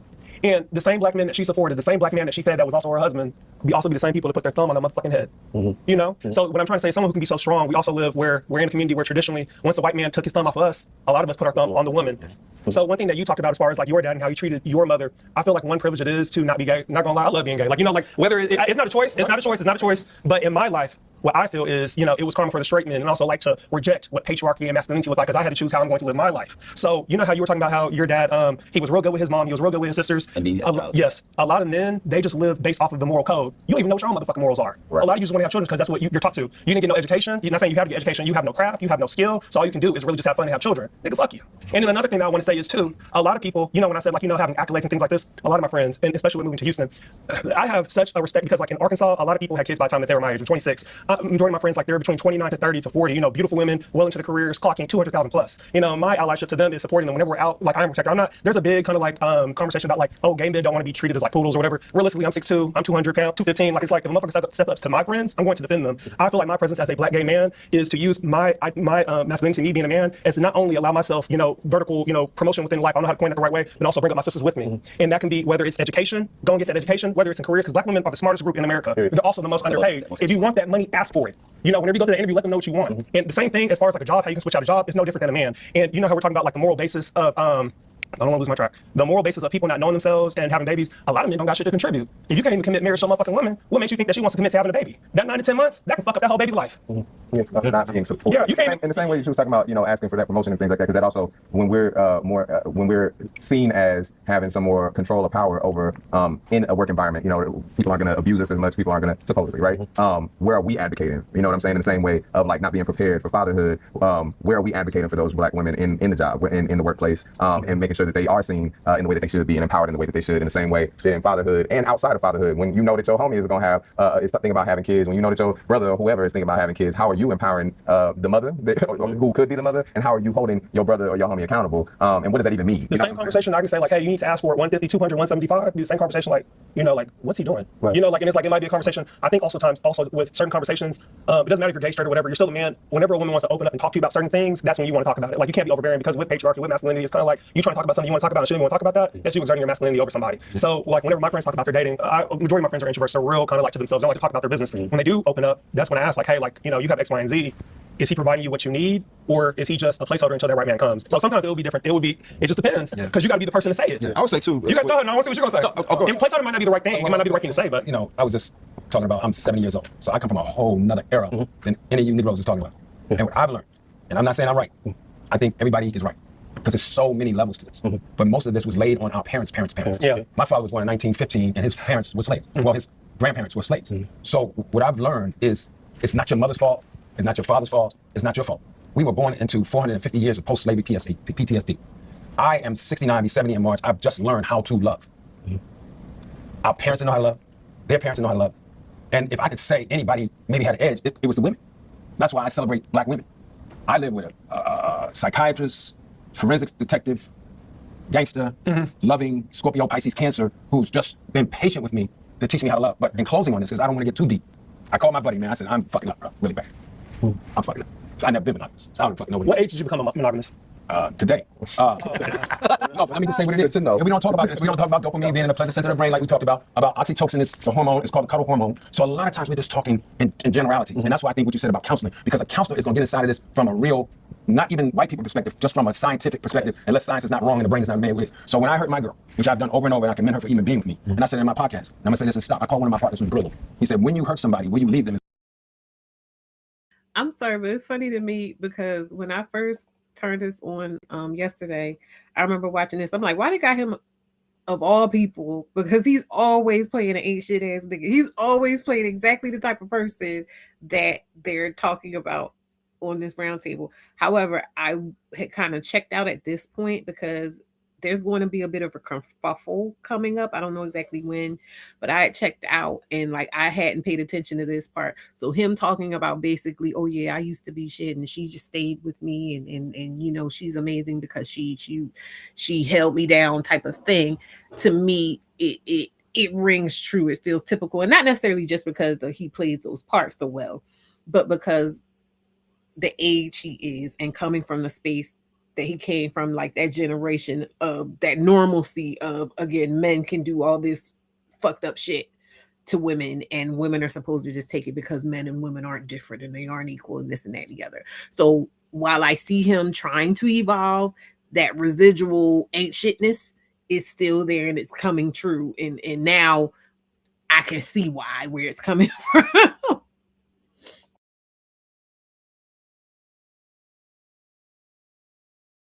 Is where they stay. So I think our parents, our grandparents, our uncles, the people that raised us, those men who treated the women outside the house nice, but then put the thumb on the grandmama and put the thumb on the girlfriend or whoever. They are all. It all comes from out of all of that, and I think that's what makes me excited. We're going to bring the women and the uncles and really bring them all in. But go ahead. The one thing that I just want to talk about in Luke, make sure I say it right, this part out. Okay, what Luke brought up was like accountability. Like, yes, we can talk about what our families did to us, all that, but eventually, and I know white people try and say this, and I really don't like that, but eventually comes a point where you have to decide, how do I want to live my life? I haven't talked to my daddy in 6 years. I don't give a fuck about what my family has gone through. I know where I will go. So it's like, you can only say that for so long. Black women are tired, and, kind of like putting onto them, like, hey, like, you can do this entirely, because everybody in here, some people have talked about, like, going to counseling. Have that upon yourself. Stop waiting for a woman to tell you what you need to do. Take that upon yourself. Let me address that real quickly. For me, I didn't know fucking how to Can I say one more thing? No, I have to say this, because another thing that happens is, too, you live your life for so long, and I'm not meaning no disrespect by this, right to say, bro. But when you hit your 60s and your 70s, I want to be right. Okay, but I want to live my life right. I want someone to take care of me and protect me, and that's what a lot of women have to do. It right the fuck now. As I said, I said 60s and 70s. Let me say this. Y'all over talking. Okay, yeah. So this is when I figured it was coming up because it was them two talking. It was them two. I'm gonna shut up now. But you're not going to disrespect me. You don't know what the fuck I am. I do. I do.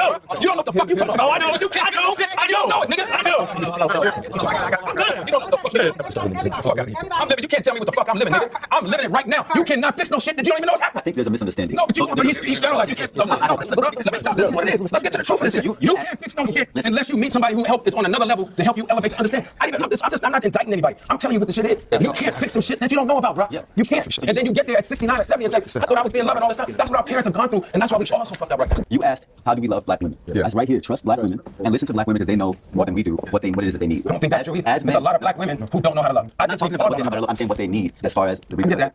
We're talking about.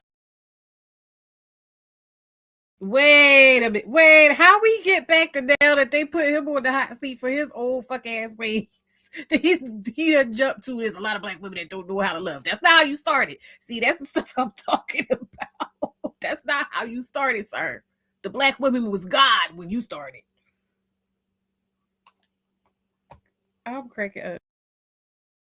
That's what we're talking about right now. Also, if we're going to use our privilege and power as men in society, how do we show up and be accountable? Like you said, the way to be accountable is to dismantle patriarchy. Because patriarchy makes it so that men have the power and women do not. But you can't get there. What happened was Clifton Powell was talking and he told on himself and he basically was like, yeah, I wasn't shit when I was younger and then I got older and now I'm so grateful that my wife held me down and she's so amazing for that, blah, blah, blah, blah, blah. And then the light-skinned pretty one was like, respectfully, don't nobody want to hear that shit. Like at the end of the day, we see a lot of y'all are the problem because y'all did all that fuck ass shit. And now that you older, you don't want to leave out of here with people not loving you. So now you willing to switch up and say whatever. And so then he got triggered and then all of a sudden women don't know how to love.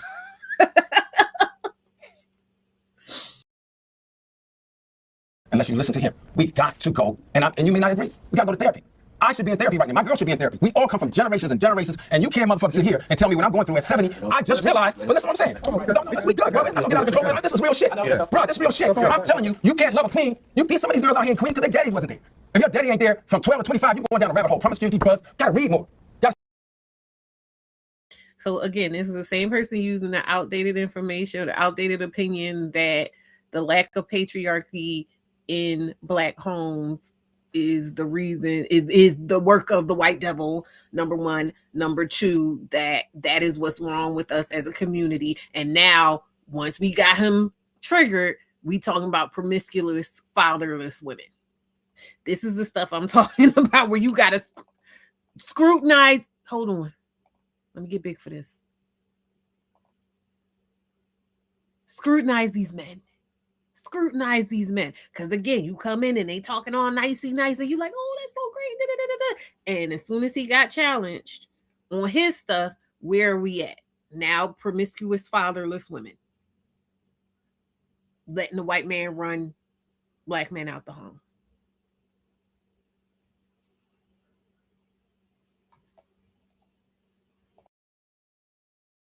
Stop getting so fucking defensive and read more. I know what the fuck I'm talking about because I'm living it.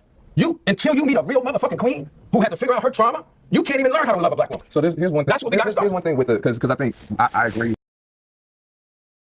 Sorry, I just caught that too. And now he's triangulating his wife against everyone else. His wife that stayed down with him because she worked on her trauma and she's a good, reasonable, better woman than the other women. So now we're back to Miss Goodpuss being weaponized against all these other unworthy women in this conversation that's supposed to be about men being accountable. That you can't wait until you gotta hold yourself accountable. If you figure it out, if you figure it out, bro. But you gotta let other people talk. Hold on. That's why I can't do it. I got you. The arguments are important. This is how black men talk. Energy is. I want to make sure.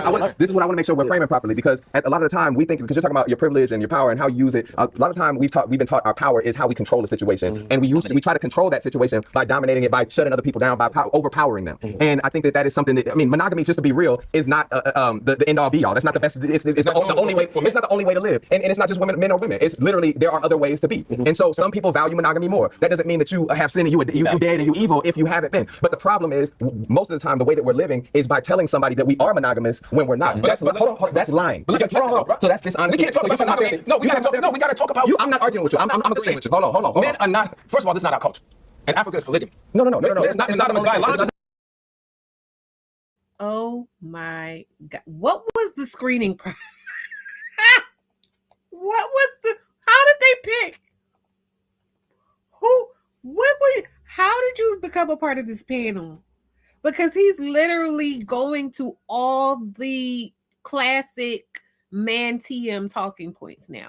And only because he was challenged and called out on this idea of like, oh, as a man, I reserve the right to be a fuck ass nigga until I'm too old for it to work for me. And so then I appreciate family and the power of a righteous woman and that, like, but good for them. They're calling him out on it. So I'm gonna just.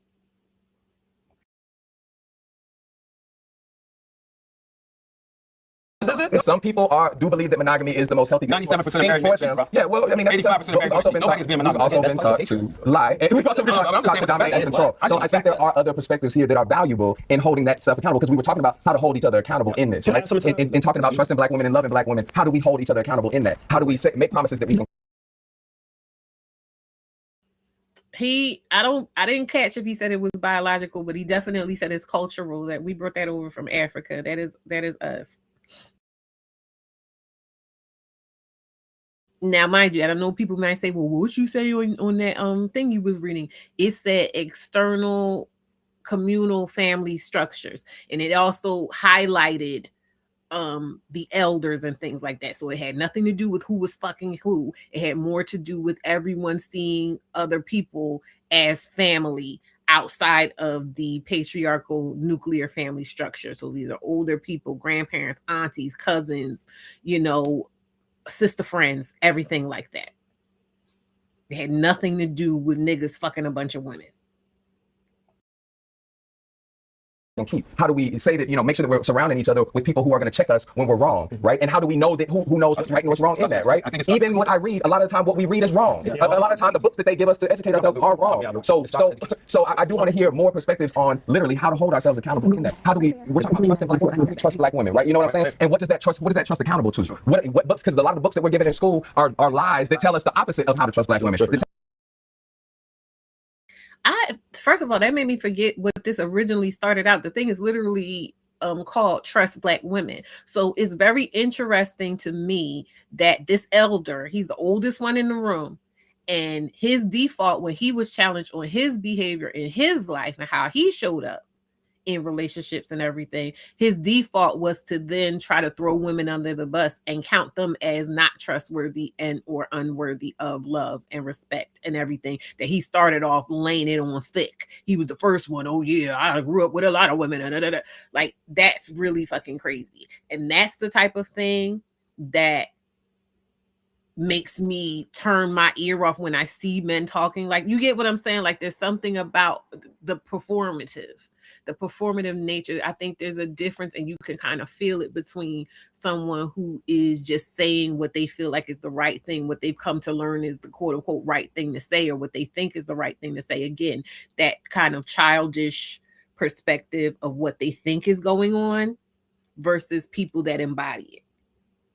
And so for him to be challenged in that way, to automatically revert to all the basically manosphere talking points, is real cut and dry in terms of what I'm talking about. When you have to scrutinize these men, you can't just take it at face value that, oh, he's saying all the right things and this is right and da da da da da, and I feel warm and fuzzy because a black man is uplifting me. You have to be willing to go, okay, let me hear more, and be quiet and listen.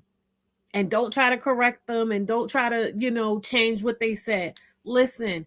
And if you can, keep them talking, because eventually you won't get to the heart of the matter. Tell us the opposite of how to hold each other accountable and make sure that we understand what is right and wrong and what each other's perspectives are. So I love the energy of, I'm not afraid of the argument. I'm not afraid of the fight. But it does have to be, but I do want to make sure that we take it to a place where we come out here more powerful than we did when we came. I think we got to listen to Luke. I think we got to listen to Luke. These are out there. We got to talk t-shirt. Listen, in order for us to trust Black women, we got to fix ourselves. They got to go fix themselves, and it starts with Black people don't like to go to counsel. If they need to go to fuck with their health. Jay brought that up, and I agree that we must talk, but I do also understand the value in us talking, our perspective. We got that far. But the only thing is, we're not gonna get to the solution because there's still something on the table. There's still something on the table, and we got to. What's on the table? Your point of view. What's on the table to me is how do we as Black men? No, but I'm just interjecting, bro. Y'all said interject. Listen, how do we help Black women? I'm telling you, Well, first we gotta help ourselves. Yeah, But I'm saying is, if we can't figure out, if we can't figure out what love really means, what love looks like to us, what love has been to us, what do we talk about love? Generations of no love. Right? But then, so does patriarchy come with accountability? No, I think the definition of patriarchy is when we have systems of domination for men. Right now, I think we're not doing a good job of naming the system that literally incentivizes us to be on some fuck shit, or incentivizes us to always want to be dominated. Yes, I think in our conversation right now as black people, a lot of times when you hear the word patriarchy, you think about the word patriarchy, you think about how we're taught in Christianity to be patriarchs. So a lot of us have a hard time thinking about leadership and thinking about how that leadership comes out in. He's a boomer, y'all. I had to look at. I was like, "What generation is this man?" Clifton Powell is a boomer. So there you go. Ways, i.e., I want to be a patriarch like Father Abraham, therefore patriarchy is good. Patriarchy is not good. The system of domination for women is not good. But a lot of us buy into that. How do we unlearn that? I think we unlearn that by listening to what he's saying. Therapy. So we can go understand all of this. I want to be clear. Right now, we're talking about a system of power. Right. If you think interpersonally going to therapy is Sorry, he smacked that in the middle of a boomer too, because it said between 1946 and 1964. He was born 1956, so he right in the. He is the boomerest of boomers that ever boomed.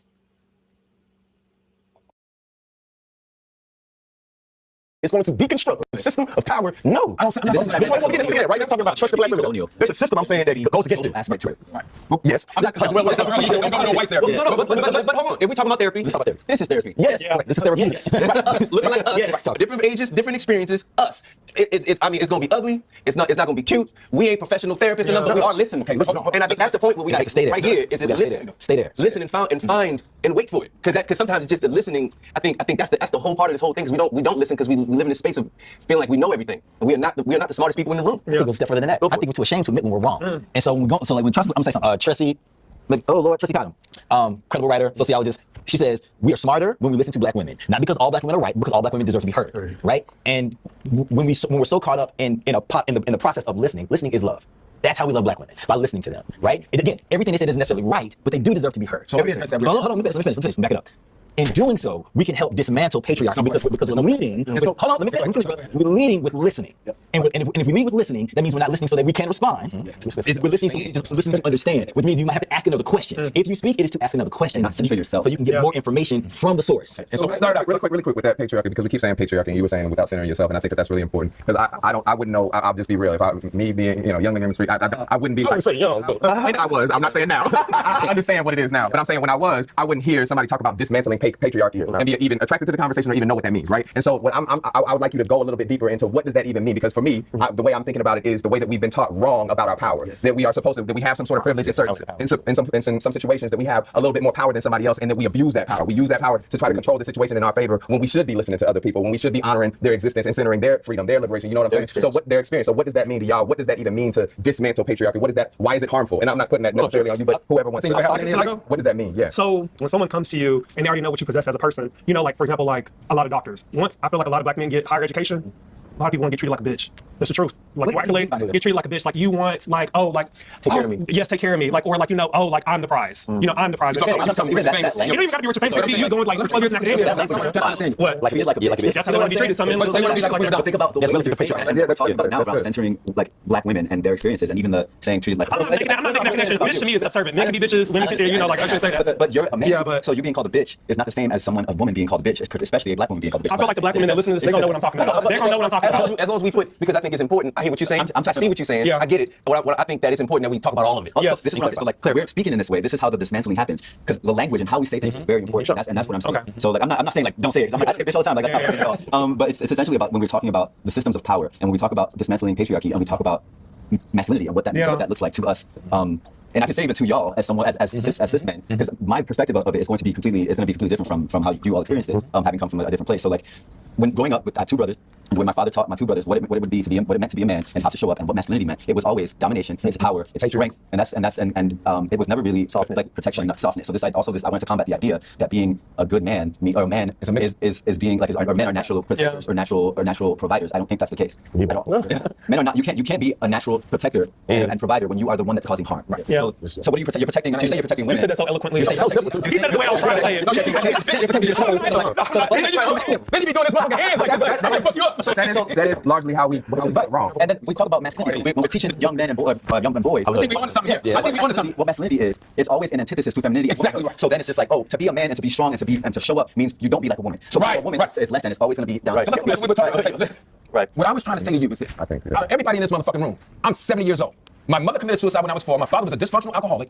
I'm just learning. Like you said, I think when you learn, you gotta do better. Yeah. So now I'm trying to do better. So we talking about trusting black women, because that's why the fuck I'm here. And I don't like doing this kind of shit. Because my brain is on another level, because I live with the boss. I live with a queen who's a boss, that if you saw me, and I'm just saying this, and that's why I got emotional, because I'm living it right now. Every 18 seconds, a woman gets beaten in this country by a man. When a woman is killed, it's by a domestic partner. So it's a lot of things that y'all are talking about that's true, that in order for us as black and Latino men, or you Latin? Yeah. Okay, well, I'm half Latin. I'm just saying. No, but I'm just saying, what I'm saying, nobody at this table is wrong. In order to love black women, we got to figure out where we are as men and how to get away from what you say, that patriarchal kind of bullshit that we've been taught. Like your dad, be nice to everybody else, but got his thumb on your mother's head. That's not love. So what happens when you come to a woman that you don't see as a queen? Okay, Right now, we just got done doing the No Kings rally, right? Ooh-wee, they on his top. Okay. They are always say what happens when you come across a woman you don't find to be a queen. Because that's why I got big on it, because I'm like, okay, I'm listening and you're talking, but they on his head. Right. Talking about kings, talking about Donald Trump. You know what I'm saying? We keep on talking about a queen automatically places a hierarchy. So what do you do to when you see as peasants, and or what do you do when a man does not see a woman as a queen? Okay, so that's a part of the Wait. So I think there's something really important that you bring up and that you bring up when we're talking about it. I need a drink. When we're talking, well, here you go. So I think there's something really important. So how do we understand who taught us how to have power, how to exercise our power? This is what I was saying, guys. Listen, try to hear me. I hate to sound like the grandfather, but I am. Is when you meet a woman who maybe has gone through Trump and has come out of that Trump and has fixed herself in terms of her tone and respect to a man, and she's gentle, she disarms you. But if you never seen that, you don't even know how to react to it. And in the beginning, when I met my girl, I was so fucking mean, and I was tough, and I was all out there, and I was all over the place, and I was disrespectful, and whether it's dopamine or oxytocin, I put all that shit in her face, and I crushed her. This really happened. And I called my partner, and one of my partners was a thug. He said, fix it. My other partner said, when you hurt someone, where you leave them is where they stay. If we talk about being here to trust black women, we cannot trust black women unless every man that I know, and I'm still struggling with being monogamous in the streets because I'm well known, is we got to start with, I believe, therapy, or at least reading and going into ourselves, holding ourselves accountable, and say, yeah, I fucked up. Because the first thing, when I call my buddy, I said, man, she had my phone for you a fucking month. He said, nigga, just don't say you did it. We gotta meet people where they are. Sometimes I think you're saying reading. Reading is not the only important thing, because a lot of people. I'm saying people can read and not really. Everybody's taking every fucking thing. Hold on, bro. Stop taking the shit that I'm saying out of context, bro. I'm just explaining some concept. You're talking about reading. I'm saying reading is a. I think and I'm gonna try to remove. I know I put the idea of his age and his generation or whatever into it, but I'm gonna try to take that out of it. I think in a general sense, he's in a space of defensiveness, and he needs to kind of just sit back and listen and stop trying to be. I don't want to say stop trying to be understood, but like he's trying so hard, and the more he talks, it's just the worse it gets. Like he needs to really just kind of sit back and let what's being said permeate for him, I think.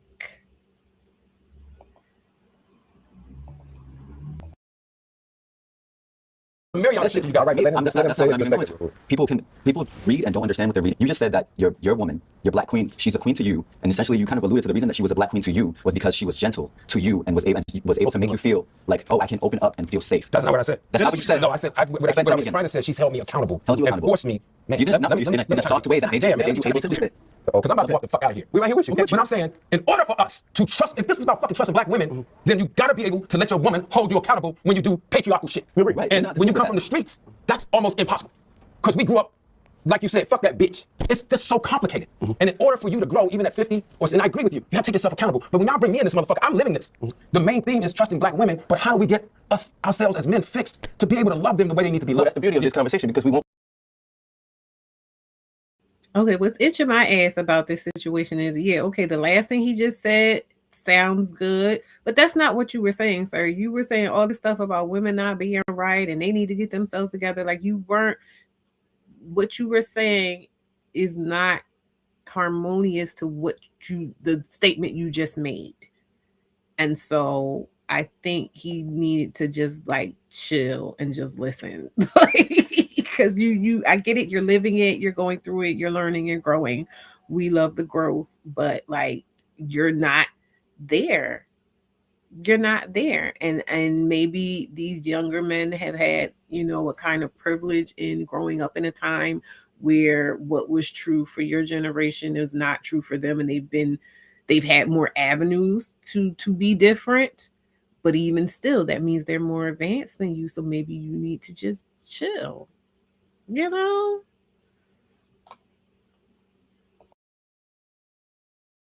Won't get to that. That's the beauty of this exercise that has been created here, and that will continue on because it can't be figured out in this round table. But we talking about part two. We are taking the steps. I got you. This is one. But we are right now, currently, right now, everybody in this room, harmoniously trying to lay this one brick to create more foundation that we can build on, to be able to have a place of trust that Black women feel like they can come into this space with us, that we will listen, and we will sit here and be gentle with ourselves, that we don't understand. That I don't understand what was being said. I think somebody's hearing me wrong. Somebody's saying it wrong. Somebody's talking over me. Something's happening to me. These are all things that don't allow women to come and open up to us, because we are ready to play football every goddamn time. Right now, we got. So that's why we got to have our space. A man has to have his space to himself. Patriarchal. People are living in broken. Marriage is not working in this culture. 3 out of 5 marriages end in divorce. So people are living in fear inside their own home. Yes. So the question I'm asking is for guys who straight from the hood. Is it possible for those guys to sit here with us and hear us? Yes. Being from the streets, I spent 2 years of my life locked up fighting 2 life sentences.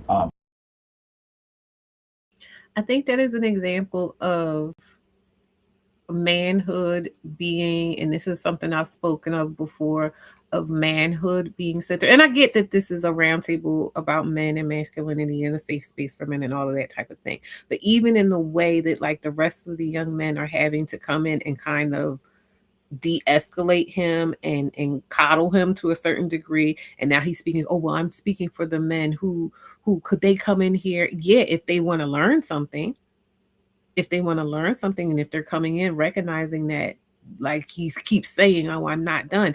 No, you're not done. And you need to recognize when you are not the authority. And I'm not saying authority like people have power over you, but I'm saying the authority in terms of you're not the one who is the farthest along in the arena that is being discussed and analyzed.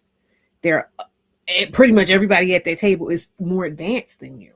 So you need to be quiet. It's time to listen.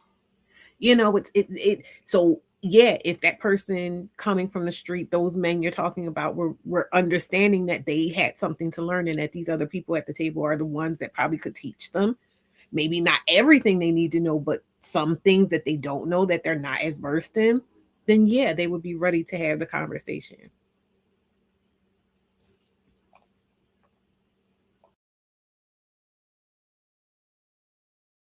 It took a woman, and going back to what you were saying as well about how we got, as men, got to stop relying on women. Women are natural nurturers and providers. It took a woman to show me love, to say, this ain't how you do this. And my first mindset, being from the street, bitch, who you talking to? That's what I was thinking. But I had to understand, there's 2 parts to that. You either want to be a better person, or you can accept what you think is right. And so once she educated me on certain things, said, no, baby, we don't do it like this. You need to go to therapy. You need to do it. It was a lot of things that I felt like I should have been combative about, but I wasn't, because I know I talk to God and say, I need answers. My answers ain't always going to come through a man. For sure. I was taught to believe that it did, because a man should raise a man. But a woman is nurturing and caring, and if she cares about herself, she cares about her counterpart. So it's up to us to listen, to accept. We don't have to agree. 90% of the time, I don't agree. So the fact that you can say, I accept, I receive what you're saying, you don't interrupt, you don't defend yourself. These are all. I got a question. Is that hard for us to street guy? It's hard right now. I get it. I'm just making sure everybody get heard, all right? No, it's not. It is hard. It's hard because as a man, I know what I want to do, but I also know I'm trying to break a system that God is helping me break, because I have to unlearn what I thought was right. And her doing it. Not only that, even going to be becoming monogamous. Naturally, it's not instinctually something I want to do. However, I do understand the game of life to know that this is chess and you can't cheat. As a key, which I am, my key only goes for one lock. I can't unlock every house. So I have to protect my home. As beautiful it is outside. My God, today, did he just use the key and lock analogy? This is what I was like, praying for the girlies. Praying for the girlies that's still trying to hang in there. Okay. The same way inside. So because of that, I can't trick myself out of position thinking that when I'm so focused on this, I'm focused on this. My kids, my woman. I don't have time to kind of step out and be like, I gotta come on. She ain't always gonna be. It's a distraction. And as a man, I'm trying to win this game of chess. I can't do it. But I need to feel that lust. I need to feel that because I know I'm built to overcome these obstacles that are set in my way to make me go off course. I have a question. When you say you don't naturally have an inclination towards monogamy, what does that mean to you? So just like, I was going to clarify, you're like, wanting to be in a monogamous relationship that is important to you and for your partner. So when you're out in the streets, what is it that you feel that you're fighting in order to like remain in a monogamous relationship? So for me personally, I don't put myself in a situation where I don't with it no more. I don't go out to the club. I don't hang around women. It's discipline. I got discipline. And this discipline is what the reward for being disciplined is the outcome of what makes men so great and what makes men be able to understand. So if I know that there's certain things that's going to put me in those positions, I'm putting you in that position hypothetically. That's what I'm saying. So like when you were out in the clubs and you were presented like what was it that you're like, yo, fuck my girl, I want to be with this girl? Because one, like you said, it's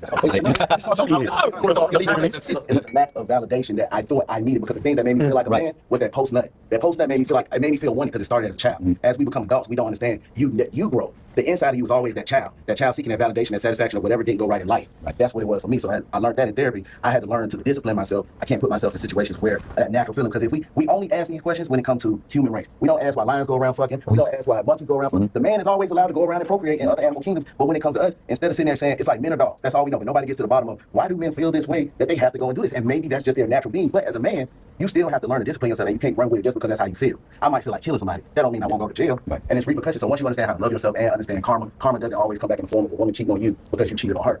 You may have been able to get a position and make more money, or because you cheated, you tricked yourself out of a position that you just didn't know what to come about. So it's necessary. I don't necessarily agree that there's a natural order to men or women being monogamous or polyamorous or polygamous or whatever. I do think that that's a social construct. But at the end of the day, it is about the responsibility that you hold when you know you're going to have sex with somebody. What's going to come out of that, right? And in that, a lot of time, it is children, right? And are you going to be able to take care of that child? Are you subjecting another human to some harm? You know what I'm saying? And in our society right now, we got to think about the danger, especially we in Georgia right now, in my home state, Texas, you got abortion bans. And what does that mean for that woman now to make that decision for herself, to be able to make that decision for herself, to be able to care for herself and that child? So I do want to go back a little bit to when we're thinking about trusting black women and the origins around the abortion bans and painting black women as more prone to whatever, like justifying abortion bans by our behavior. I hate to say it, but I'm for abortions if a woman believes that that's the right thing because of her body. Why do you hate to say that? I thought we all agreed. The standpoint of people saying like you're killing something, this thing doesn't have a thought process, and we're going straight to the embryo, the baby, and not worrying about the carrier. Right. By thinking like, nah, you can't do that. Yeah. Everybody's not making a choice of abortion based off of the fact I don't want to do this, or I was being irresponsible. Of course, I can actually. What if she is getting an abortion because you an ain't shit ass nigga that like to cheat?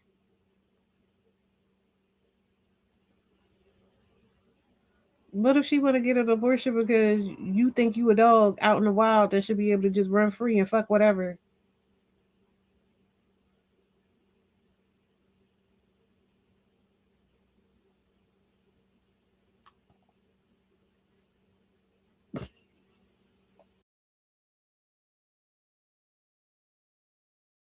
We in the Bible Belt. You from Atlanta, I'm from Texas. A lot of the conversation around abortion usually comes from this perspective of Christianity and murder and abortion equaling murder. And for me, this coming from, I got a master's degree in adult education and human relations, and I learned a lot about how the abolitionist movement got hijacked by the abortion movement. So a lot of them started taking different symbols in history from the abolition of slavery and literally started making black folks buy into these anti-abortion type shits. Monica was talking about how there was this very popularized notion that the most dangerous place for a black baby is in the womb, and a lot of folks pick that shit up. So right now, it's consciously, I've been around a lot of other conscious folks, a lot of people still believe that, the biggest threat to black babies is abortion. And it's like, hey, where that came from? And I think it's important to talk about reading history. It's like, hey, when you do the genealogy and you start connecting dots, it was a white person that wants your black ass to still be on the plantation, and or feel like you should never be reminded of that. They the one that gave you this. So a lot of times we think about abortion, especially down south, when it makes a Dixon line, we all thinking about it in terms of, but it's murder. It's like, motherfucker, to me, it's like the down south. There is a disconnect between policy and how we have infrastructure in terms of, okay, the baby out now. I was born on food stamps and HUD. If I didn't have food stamps and HUD, constantly would not be here. So in Georgia or Texas, you want to take that away. You're forcing people to have children, and you're not giving them any type of resource opportunity afterwards. Right. I would say that it's not reproductive justice or freedom, but I also would say it's a part of it. And I think that is the part of things that we forget about when it comes to talking about abortion. It's like, okay, you want to force people to have children. Well, black women died alone in race when they have children. You want to force them to have kids? What unique policy or method do you have to account for this unique thing for women being forced to have children and they die alone in race? You don't have that? Well, I don't think you're really pro-life then. I think you like pro-birth. You know what I'm saying? Or, it's not necessarily, you don't give a damn. And I think that's what we got to grapple with. Like, hey, do not start thumping that goddamn Bible now. No. It's pro-life when it's about birth, but it's not pro-life when it's about the care after. The care after. Let's just take pregnancy out there. It's not pro-life when it's about people living in conditions that allow them to thrive. It's not pro-life when somebody gets shot by police. It's not pro-life. It's all of a sudden, like so when we say pro-life or school shootings, Palestine, or you know, like pro-life is not about life. What are we talking about? Like, we do what we do. We understand white people are becoming the minority. Making these laws helps encourage white women to keep having babies, so white people can still be white, so white people can still be in power. All about black women is criminalized. It's crazy to me. It's like we have so many policies that's passed throughout this country that is like literally criminalized abortion. Which we say at the table, all races have abortions, right? We all do, right? We can also acknowledge that black women are disproportionately criminalized for going after said reproductive, freedom and justice. So it's like there's still something unique about black women, and this is why I'm at the table. I wore a shirt. I wore this shirt. I'm in Houston. I wore a shirt. It said trust black women. A nigga tried to play me and piss me off. It's on my mind right now. So I wanted this. He said, "What about the women that lie? What about the black women that lie?" So I had this proposal to him. Like, hey, fam, if I told you trust all black people, and your response is, what about the niggas that lie? Would you see the obvious issue in that? Right. What you say? Kinda. So I was like, but you said kinda let me know, like, yeah, bro, so you're trying to use the worst example of a woman to say, this is why we shouldn't trust women. It's the same exact thing that white folks do. Let me find the worst example of a nigga and say, this is why we shouldn't trust niggas. It's like, if you do that with trust women, you act like a respect. So I want to just put that in there. I something and say that. Well, can I ask you a question real quick? So, and I don't mean to put you on the spot. So a lot of what we've been talking about has been like pro-abortion, and sometimes like people who you did acknowledge that you were adopted. Sometimes that's like a very touchy subject with people who are, and like you're somebody. I mean, literally, you have a craft to touch so many people. So I mean, it's something that you know what I'm trying to say. If your mother had chose that, you know, so like, does that put you in like a weird position of how you view abortion? Absolutely. Yes, but also I'm still whatever she needs. I'm still that type of person. I mean, obviously, I don't want to be aborted, right? But also, I'm not the one having the baby. I'm not the one having this life or death experience. You know what I mean? Yeah. It just is. I watched my girl have my child. It was beautiful, but it was the most scariest shit I've ever experienced in my life to this day. I can't fathom what she was thinking about in this moment as I'm sitting here trying to be supportive, trying to just be present, trying to in my mind decide if I'm gonna watch her or I'm not gonna watch her. I'm not gonna, you know, all the things. He said, pray God you can cope. I'm sorry. It just made me think of that song.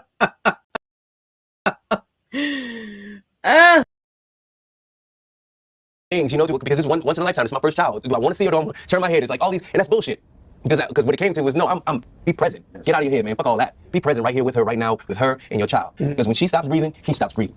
You understand? So right now, all this is, none of what you think about means nothing. Right now is everything about her. Okay. Right? So I also want to bring in that, you know, abortion is about being able to control your body. Like you were saying that earlier, the government shouldn't have any choice in that. It's when we're talking about someone birthing a child or not, right, and having that choice to do so, I want to take it back to when we were talking about the accountability around that, the ability to raise that child, the ability to protect your partner, the ability to protect that child doesn't just fall with the partner, and it doesn't just fall with the mama. It's the community and the environment around them to be able to parent somebody. It's the community and healthy resources around them, right? And how are we going to foster that? So when you're forced to have a kid, when you're forced to make a decision that you don't want to necessarily, right? You're not able to build the power of that community in the way that it should be. You're saying that it's abusive, right? You're saying that you have to come to whatever, like you said, they're trying to cancel federal benefits, they're trying to cancel any type of resource to help yourself. You're putting them in a position where they have to have an environment that's not going to be the healthiest, that's not going to build the most power, and so many people are going to have to take up that responsibility and that harm in that society, in that village, in that community. So while it is very much about like you and your partner's decision and who you have sex with, you know, that is a question around discipline and responsibility. I think we disconnected a lot of the time from all of the other people who are going to be affected and can actually foster that strong environment for that kid, or the decision to not have that kid, right? When you talk about bodily autonomy, I think when we think about abortion, we're only thinking about getting rid of a kid. Right. Like, a lot of times abortion is necessary to keep the mom from dying, right? And it's because the child is not even viable, and that's what the government is trying to control when they say things like a total abortion ban, where in cases of rape, incest, or in cases of extreme, like some health issue where there's going to be an issue where the survival is at risk, then nothing should be allowed. So in that case, then you lose a child and then you lose the mom as well. I've always hated any part of this aspect of this world, of this life, where we got to entertain somebody else's point of view of what I'm gonna do with my body or what a woman's gonna do with her body to keep herself alive. God brought us here, so naturally I got the right to fight. So whatever I got to do, I'm gonna do. But now somebody telling me to live here, you got to let me tell you whether you can fight or not fight. Ultimately, this entire situation doesn't care if you live or die. Right. You know what I mean? Not you. You feel me? Like let's say we all go along with this shit of like no abortion. All right, you got it. No abortion type shit or whatever. But somebody's gonna get abortion if they got enough money, if they got the right skin tone, if they got the right people that love them, right? But black, it's just like I hate that we gotta constantly go through this, entertain this bullshit, because at the end of the day, fuck them.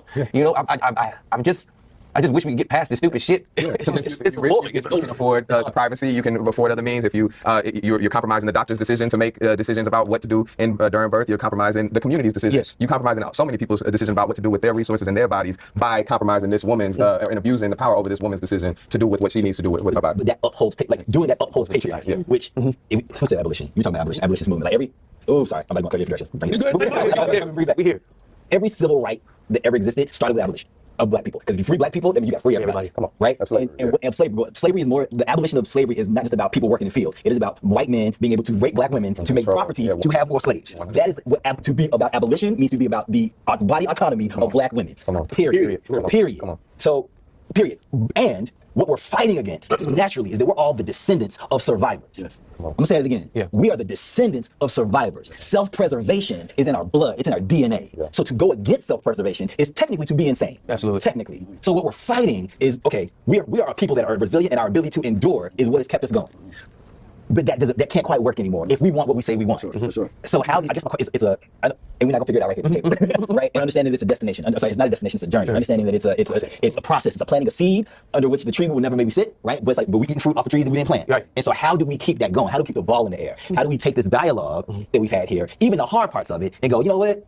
30 days from now, like, he was right. And that's all that matters sometimes. Right? It's like, it doesn't matter, like, he could admit in this moment, you know, but okay, I planted the seed. The seed was planted. How do we keep nurturing that? How do we keep this going outside of this, right? Like, and how do we? It's so. I think we got to make patriarchy look not attractive. Yes, I think that right now our community is experiencing a red pill pipeline, a conservative alt-right pipeline that's really appealing to a lot of young black boys. And I think that because they're catching these, you know what I'm saying, boys, like 12, 13, 14, patriarchy and misogyny and sexism, that shit is really like it turned them on. Yes. So by the time we get our age, we seen that some sipping lame ass panders. So the issue is that we're not being intentional in this conversation with how to get them young boys. We're focusing on our career. Them incel niggas, the men that's patriarchs, that's into, you feel me, that's them, they really trying to be intentional about getting young boys. So I'm thinking about they agree past the racism. It's like because it's wild because you think like, okay, these people. Okay, I'm about to get in men's business, but they did post this on a woman's platform or a platform that is woman centric. So because this is a collaboration between Consciously and the ladies platform. So I agree with what they're saying in a general sense of like, yes, they are catering to a demographic that feels powerless, that wants power, that wants to be uplifted. I hear a lot of black and white men say that, you know, to be a male in this society is to be inherently told you're wrong in some way or whatever like that. So there is this thing of like a low self-esteem, a low self-worth, a low self-image issue that they're dealing with. However, for me as an individual, taking what's the face out of it, and again, I will cite that maybe because I'm a woman, I've been freer to just explore these things without all the pressures of having to perform masculinity. But I will say for me, it's about shifting perspective. There's always good and bad in the picture. And for me, my life's work in terms of keeping myself mentally resilient and optimistic and forward facing is recognizing that it's up to me to find the positive in the picture along with the negative. If I can see the negative, then I should be able to look, if I attune my mind, to find the positive, to find the opportunity and go from there. These men have a lot of opportunities that women don't have. Black women specifically don't have within these greater family structures because of that starvation for male energy within Black communities. They are coddled and they are uplifted and they are treated as kings and the princes of the home and the this and that and the other. And they get a certain level of affection and a certain level of prioritization that Black women don't get. So for me, it's a big kind of slap in the face, even to the point where you see like when the discussion is had about single mothers versus the man that is not there. And this idea that, oh, well, he deserves sympathy because look at what he had to deal with or what, you know, like they will sit there and drag that mother that stayed down and tried to do whatever they could do for them for this empty space. That's just like, oh, well, as a man, what do you expect him to do? Not heeding that, like, yo, these women love us enough to want to do this stuff for us. These women love us enough to want to provide for us in this world that says that we're supposed to be the providers. These women, and I'm talking about in romantic relations too, not just motherhood, but like these women will come together to make sure that we're good, to make sure that we feel masculine or at least loved in some kind of way, to not be able to see that and view that and take that as, you know, a positive and proof of inherent value. Like, to me, that is energetic poverty. These men are impoverished because they cannot appreciate what they actually have in the women that commit themselves to making their lives run, to loving them, to fucking on them, you know, to having their babies, to treating them as if there's something to be had, to pursuing them even when they're treating them bad and saying, hey, you know, I really just want you to love me. I really just want you to be there for me. Like, that is, there are so many men getting that, and they're still going to come and talk like nobody loves them. They do it all the time, or they talk down on the people they think bad on the people who love them and allow them access. That's energetic poverty.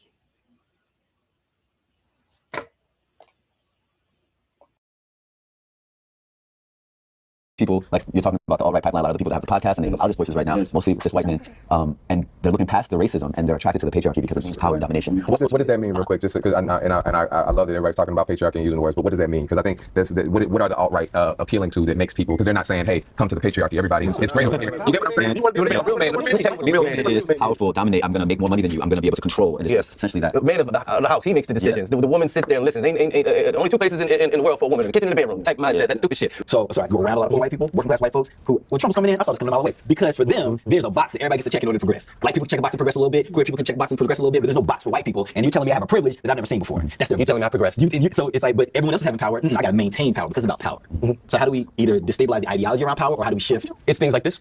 It's owning our, I guess if you can, our patriarchy and redesigning what that looks like, right? Redesigning, like say myself as an artist. I'm a true believer in absolute love. You know what I mean? That's my focus. I'm like Lionel Richie. That's where I get my shit from, right? You know, but I mean, like I do believe that is my purpose, right? To instill passion and romance and connection. And that's my way in doing that, rather than another space of whereas I get everybody's story is different. I've got that story too. But the thing I want to celebrate, the thing I would love for someone, a young man, whoever at my age when I first heard D'Angelo, to take from me is that what I took from D'Angelo was love and connection. What is groundedness in spirituality, your indigenous history, just the overwhelming consciousness of your surroundings, your upbringing, chicken grease, and what you grew up in, the feeling of home, or your grandma, and understanding what the devil gives gifts to. You know, all of those things I got from certain beings that showed me a different idea of a man, right? And he was sexualized. Obviously, that's why he disappeared and all those things, right? But I mean, it's like using your tool, your gift, in order to shift. It's like we can sit and talk about all them dudes doing what they're doing, but they're doing it. It's happening right now in real time, and they're gathering motherfuckers as we speak. And those kids, they're speaking to those kids at that age because those kids at that age are more susceptible, like I was when that music came to me, right? And they're horny as fuck. And you're talking about taking pussy. You're talking about getting it. You're talking about this is how I get it. This is how I get out of here. You're talking about all of the things that enables them to be a dirtbag, right? And doesn't allow them to have a successful life where love is inside. And so therefore, when they do meet the one, they don't know they met the one. And then when they do come up to a situation where they're about to be a father, they don't know what the fuck to do. And they turn into the wrong motherfuckers and listening to the wrong people, and they're not listening to her. They don't care. They just see her as the object of holding the nuisance that's holding my baby that didn't get rid of it, or whatever the fuck, you know. So it's like I think it's just more of this and more of us standing on business and what our beliefs are, and that's it. Yeah. I was gonna say, piggybacking off of what everybody's saying, patriarchy is necessary. And the only reason why I said it's necessary is it helps keep their agenda going. After so long, we always start to figure things out. But now I got to change the glitch, because if I don't change the glitch, too many people going to catch on to the cycle and start to pivot. And then they're going to start coming together. But as long as I change. Sir, all that bullshit you said about biological polygamy, you and Clifton Powell is patriarchy. Point blank, period.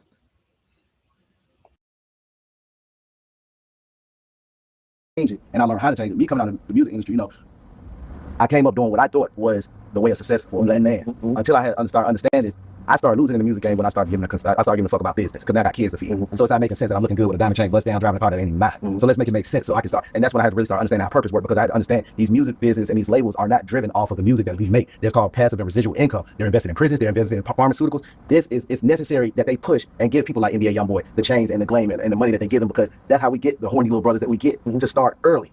Into going out the wrong way to where we don't trust black women, because we're saying, what was that you were saying earlier? What Future say? I tell the truth to my nigga. A lot of bitch. It's not supposed to be like that. We don't understand that these women are gods, but it's necessary that they had it set up like this, and that's why I feel like they're doing it in a smooth way of doing it, how they push in the patriarchy, because it's necessary to keep their agenda going. Because it's. Sorry, I'm gonna be on the ass of these. But how many guys you think you supposed to be able to fuck as a man? Because you think you supposed to run around, because nobody questions the animals, but for some reason they question the men about how many people. See, that's the thing about me. That's what I be telling you. I know exactly why I'm single, because I don't forget shit. And I'm gonna ask you, and I'm gonna bring it back up. I don't have time for the bullshit. Too late by the time we end up like Clinton, just figuring out. And by that time, you'd be like, damn, I don't already live half my life. Why am I just now figuring this out? But it was necessary to happen to keep the family this not let us grow. I think this is incredible, and I wish I could have these conversations with y'all every day. But I do think that a large thing with that you know, we can close out and thinking about, because patriarchy, I think the biggest problem is that it centers men as the most powerful thing in existence that should be centered, and it teaches us, I think, the wrong definition of power. Yes. And it makes us center decisions that don't factor in the health of women, don't factor in the health of children, don't factor in the health of the community. And it makes us decision while we're looking at these men that are abusing their power and thinking that that's what power is. We don't realize they're making the whole community less healthy, that they're endangering other people and they're making themselves less powerful. And so I think one thing that we really want to emphasize here is that trust with Black women is really about trusting the most powerful being. You get what I'm saying? Trusting the center of life, the center of power building, the center of care, the center of health, right? We want to make sure that women are able to make Black women especially are able to make their own decisions about their bodies, and that is what makes our community the healthiest it could be and the most powerful it could be. That's what makes men the most powerful that they can be, right? And when we disconnect our decisions from that, we disconnect ourselves from our power, right? So I think, you know, I've learned from everything that y'all was saying today. Y'all baby got me hyped up, got my pimples on my chin. I was sweating under my pits a little bit for a second. You know what I mean? But I learned so much, and I think that this is the most important thing that we can do is have these conversations on a consistent basis where we're holding each other accountable and saying shit like, well, you know, you saying don't be a bitch. What do that mean, right? You know what I'm saying? You saying, what do you mean by that? Yeah, what do you mean by that? When you're talking about your power, when you're talking about the decisions you're making, are you factoring in all of these people? Are you factoring in how it's making us healthier or more powerful in that regard? And listening to folks from all different types of backgrounds and experiences, ages, you know what I'm saying? I think is the most important thing to center that power strategy, right? And that power building for our communities and make us the healthiest and most powerful that we can be, so we can go and do the shit that we need to do.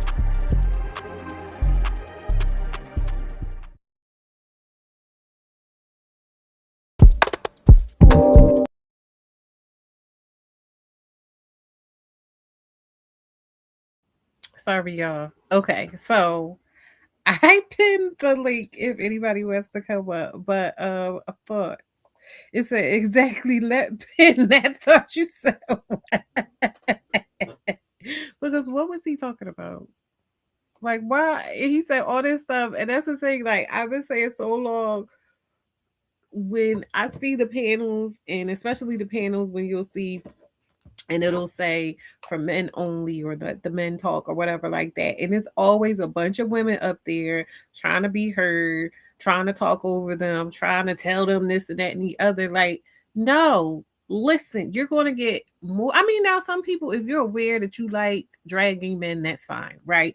But like, I think most people just want to get their shit off. You know what I mean? You're going to get more out of just listening to men talk than you'll ever get from actually talking to them, because then you'll get to see the patterns at work and at play. Now, I will say that I honestly believe that, you know, what they were trying to do, and ultimately I would say it was, I'll consider it a success for them. Now, I ain't got to deal with none of them people outside of what I just watched. You know what I mean? But in terms of like, that is what it would look like when we say, oh, well, the men need to be handling the men, and, you know, let the men do it, and the women are sitting down and we're not laboring anymore. That's what it's going to look like. So we need more of that. We need to encourage it. You know, at the very least, we don't need to try to inhibit it, right? But you could see the wheels turning and screeching to a halt and everything going on. It's going to take time, and there are going to be those that need more help than others, right? Ultimately though, I was not, I'm gonna be honest with you, this one was better to me than that fucking feminist versus non-feminist discussion, honestly. Um, she said, I be noticing the kind of tattoos, LOL, be a red flag.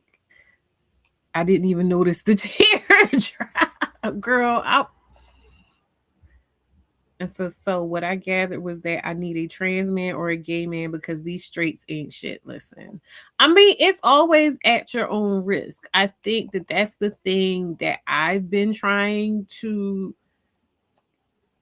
drive home in what I'm talking about at the end of the day, is like, we're sold this idea that, to what like Clifton Powell was saying, that, oh, you can be the perfect woman if you're the right kind of woman, if you choose correctly or whatever, that you can sidestep all of these issues that these other lesser women are engaging with, these single mothers and these whores and these feminists are having to contend with. But the reality is that you're going to meet with this shit if you're going to deal with a socialized heterosexual male in this society that's not a trans man, that's not gay or bisexual or something like that. And even the gay and bisexual ones can be problematic. You know what I mean? So you're going to have to contend with this stuff, and we need to be arming ourselves again with the strategy. We talk about standards and boundaries and expectation. What does that look like in practice? What does that look like when you're coming up against having these conversations and these interactions with men in real time while they're talking crazy, thinking that they're doing something? Somebody came up. Oh, hey, Jazzy. How are you, my dear? Hold on, let me get this right. How are you, honey? Can you hear me? Yes, I Hello? can. Yes, I Hey. can. Hi. I'm a little nervous being up here because I never had a Why? chance to First of all, I missed you. oh, How you been? I've been working and then outside of working, just resting. You know, making time for my friends whenever, but that's Oh, about that's it. good. I love that for you. Usually when I'm like catching your lives or any of the YouTube videos, I'm working or I'm on my way home from work or I'm just at home from work and just listening while I'm settling in and doing what I have to do to wind down for the night. So I'm not usually able to interact like I would like to, but now's my chance. I appreciate it. I'm glad I get to talk to you. So, what do you got for us? Okay. So I don't want to be all over the place, but I do want to speak about I about watching men having conversations amongst themselves about what they need to do or should do to improve their relations with the rest of the black community, because it is it's just becoming very evident that it seems that to be pro-black, it is to me pro-black male. And it's it's so easy for them to say, but what about women and women too? And it's so frustrating that in conversations with them, with amongst themselves, all I'm searching for is for the man to check that. And I get that when men do that, there are women who have a tendency to flock to those men and do too much. And so that can be cringe. But it's still something that we want to see because we constantly say, y'all need to talk to each other. Stop talking to us. I appreciate men like Public Offender who says, stop talking to women. We need to talk to each other. Um, so in a little round table like this, it's amongst Hollywood people. So I'm not sure how in tune they are with just like the average man, because conversations like these just they do come down to the average person and how we relate to each other. When you're in Hollywood and you have to make sure that you have making sure that you still have good connections with people when they're having conversations like this, it can be frustrating because you're gonna have your elders like the Cliftons that he wants to he has a tendency to control the conversation because he's the elder at the table, and that's frustrating. But I do appreciate the men who still challenge that. But it still can just be cringe at times because there are men who are like they are just on the point of like they're able to communicate like the point, and then there are men who pivot from that, and that can be frustrating. But at the end of the day, I try not to be too upset with conversations like this because I'm just still grateful that they're able to have it amongst themselves because that's what we're asking for. Yeah, and that's what I'm saying. Like, I don't want to do the thing where, a man breathes and then we're like, fuck you, nigga. You know what I mean? Now, sometimes that is warranted, right? But in a situation like this, where this is what we want them to do, like when we sit and say, oh, we don't want to labor anymore, we want y'all to check each other and yourselves, this is what we're Mhm. talking about. And so I'm sitting here scrolling. That man's name was Clifton Powell. I was trying to find, here it is. That's Clifton Powell. Um Yeah, but we want them to talk. And like I said, I can say, as someone who tries to look for the positive, I Hmm. did enjoy, number one, seeing specifically Luke James and, was it Lay or Lair Lay, I the whoever the guy was with the glasses and the white shirt. That's who I remember. specifically Clifton. I'm not, ugh, not him. Luke Luke. James, the Mhm. trans man. I think his name was Lane or Lear or something like that. And I then didn't catch that third, one. I would say the guy in the pale shirt, the gay man. Okay. Those ones that I'm glad that their perspectives were at the table. You know what I Hmm. mean? Because a lot of times we'll see when the men are talking, you're going to get more of what we saw from Clifton Powell and the guy in the black than you'll get of anything. And that type of stuff is like mind crunching. You know what I mean? But to be able to see in real time a more evolved mindset contending with and kind of interacting, calibrating, whatever, hopefully we'll see, to that other mindset that's there. That's what we need to see more of. So in that sense, like I said, I'm Yeah. not going to sit there and poo-poo the fact that they even did it. Um, the only reason that I even saw, because I'm more so of a thing of like, I any and all of the things that the Schmens do was put upon me. I'll say that much. Like, I'm not out here looking for men to listen to because I Yeah. already did that. Like I already did that. Hmm. I think I've seen everything I need to see. And We anytime grew I up see doing that. child, Like and it anytime was I pushed on us. it was forced. Well, I won't even say it was forced on me because, like I told y'all the story. I told y'all that I going trying to find my femininity. I happen to find that because it is hand in hand, and I think that that is something for me being responsible. I say I'm in charge of the girls. I'm over here really talking about women and talking to women, right? Even though this Hmm. happens to be about men, the only reason that I talk about men in any capacity is because I recognize that so many of us are still male centered. So even if we don't necessarily want to be, so many of us still have so much of our identities tied up in this idea that being partnered is going to bring us something that we don't inherently possess, in Right. terms of validation or social currency or whatever like that. And in talking about healing from these very specific things, while being a mother or not being a mother, it is all about basically healing from these relationships and healing from the contact that we have with men in the pursuit of these types of relationships. And so if Yeah. I expect and really want the work to be done, I'm going to meet people where they're at. You know what I mean? Hmm.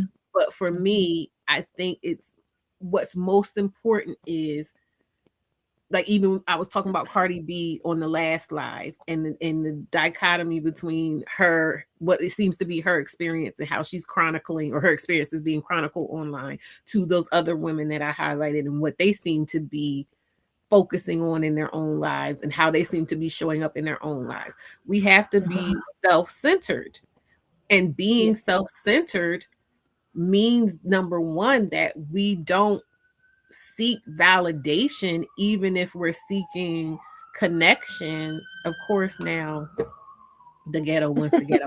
Um, Even if Well, we're I'm seeking, sitting outside. I'm surprised there ain't no oh, sirens in it my ain't nothing background. happening.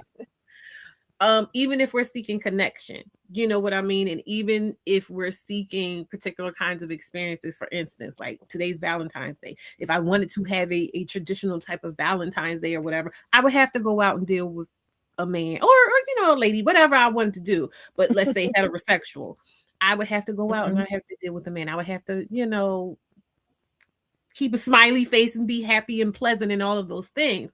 Yeah. And I think for me, I'm recognizing the space that I can inhabit is to help women be more present and not doing it from a place of desperation or compulsion, but really, like I say all the time, making decisions instead of concessions. And part of Yeah. that is being willing to do that tedious work of scrutinizing these men and not just getting all warm and fuzzy when they come in saying the black woman is God. You know what I mean? Like really having to sit and evaluate, okay, do you really feel that way? Or is that something you just heard? Do you think that's the right thing to say? Is that the only belief that you hold? Like really being willing to slow down and take the time to do your due diligence to figure out who exactly it is you're dealing with. And so Yes. that's, you know, where I'm at with I can understand that because I found like for in my experience, I did grow up being raised by very male-centered women, while those same women were still being left in positions to have to do everything for themselves. So it never came to a point where they just discovered in themselves, I don't need a man. I'm not, looking for a man to lead me or whatever. Like I had the women who felt, I guess, they probably took on some of the guilt of I wasn't enough for this man. So I, in a sense, I'm like the black sheep. I'm the one that's doing something different and coming out of that. And I realized that how I would how I would approach dating and relationships and my expectations with men was placing men on a pedestal above me. And I'm like 38 now. So like 2 years ago, that was the last time I was like interested in a guy and talking to him. And I feel like he wasted 2 months of my time, but in hindsight, I realized, oh, he was wasting more than the last 2 months. He was from the jump. He was on his own game or whatever. And it took me a while to figure out, like, oh, he's wasting my time. But what Mhm. got me there was me keeping myself in check. So, yes, we would like to have certain expectations of men, but we also have to keep ourselves in check and realize that the expectations that we were taught to have in men, they're just simply not going to always meet those expectations, and we have to keep ourselves in check with that. So, We definitely do. yeah, that's been my journey and lesson that I've come to learn. But yeah, as much as we want to see them amongst themselves figure it out, we still have to keep ourselves in check of our expectations. And then when we're interacting with them, also keeping ourselves in check with if they don't meet this criteria, what are we going to do? Are we going to move on? Are we going to tolerate it? Are we going to kind of like give grace? What are we going to do? I think that's the best thing we can do moving forward. Absolutely. And then to add on to what you said, not only like do we have to figure out what we're going to do, but we also have to like connect the dots between okay, and why is that, why do we think that that is all we can do, or like, like what is at the root of our assessment of the situation? Because here's the Hmm. thing. I think a lot of people will see Level Up Single Mom as, the name of the platform and automatically make an assumption that it's about, oh yes, no man ever under any circumstance or this or that or the other. And it's like Hmm. for me, it's not so much about not having a man as it is about having a man all the time. It's like, what does the situation entail and who are the players involved and what are they coming to the table with, in terms of things, what is going on in these interactions. If there is a man around who is like Luke James or like Lath or like, the other gentleman we talked about, I think that that would be a wonderful experience to have a partner that is actively working with you in figuring out the things that y'all don't know together and giving you the grace of humanity and coming in with empathy and Hmm. consideration outside of this socialization of what a man is supposed to be and a woman is supposed to be and doing this performance Hmm. for this omnipotent gaze of patriarchy or white people or man or whatever it is, of really Hmm. recognizing that no, I am doing life with you, I'm connecting with you, and then we're bringing more life into this. How is it that we create an experience that is beneficial, that is pleasurable, that is safe, that is worth the chaos and the blood and the gore and the ritual of even doing it. Yeah, yeah. It's gonna take both men and women rethinking what does that partnership look like outside of what we were conditioned to think about it, especially in that dynamic with just man, woman, male, female, that dynamic, like that binary. We both have to have an approach where how does a relationship look for us? Um, that's something I have been thinking about for myself because I was raised to think of it in the binary with man, woman, wife, husband, under that dynamic. But I'm thinking about it differently. Like, do I want to get married? Children isn't necessarily a thing for me anymore. So, what does my life look like outside of that, with or without a man? Like, I still have a life to live. And I think men underestimate how the patriarchy has affected them because I think they look at it like an advantage to them because the patriarchy is supposed to be about men. But depending on where you lay under that hierarchy amongst men, depends on what are you really getting out of the patriarchy. And it probably would benefit you to think outside of that, but they kind of have to overcome that. Whereas women, we it's easy for us to see it doesn't have to be this way. You know what I mean? It's easier for us to be like, I can let this go. I don't have to live like this. But with men, there's that part of them that feels like the patriarchy is supposed to benefit them in some way. And so that's for them to let go. Um, yeah. Well, I think too, just in like what you were saying and me thinking about it, because I was thinking about it in terms of like, although we have more room somehow to, and I think that just comes from like doing community, because like I said, I showed the document where it shows that for Black people specifically, community is a lifeline in terms of sovereignty and uh identity, right? Hmm. So being that as women in society, we are more prone to be communal, whereas the communal aspect, like it's very individualistic to male socialization in our society. I think that that Hmm. provides us more room. And also there's the inherent understanding that like we literally give life. Like we're literal, there's nothing Yes. akin within the male experience to actually carrying a human being person in your body and then Hmm. pushing it out and then feeding it and all of those things. And I do, even though, Freud came up with that bullshit of like penis envy, what would be the equivalent of that? You know what I mean? Like if you feel like women are envious of penis,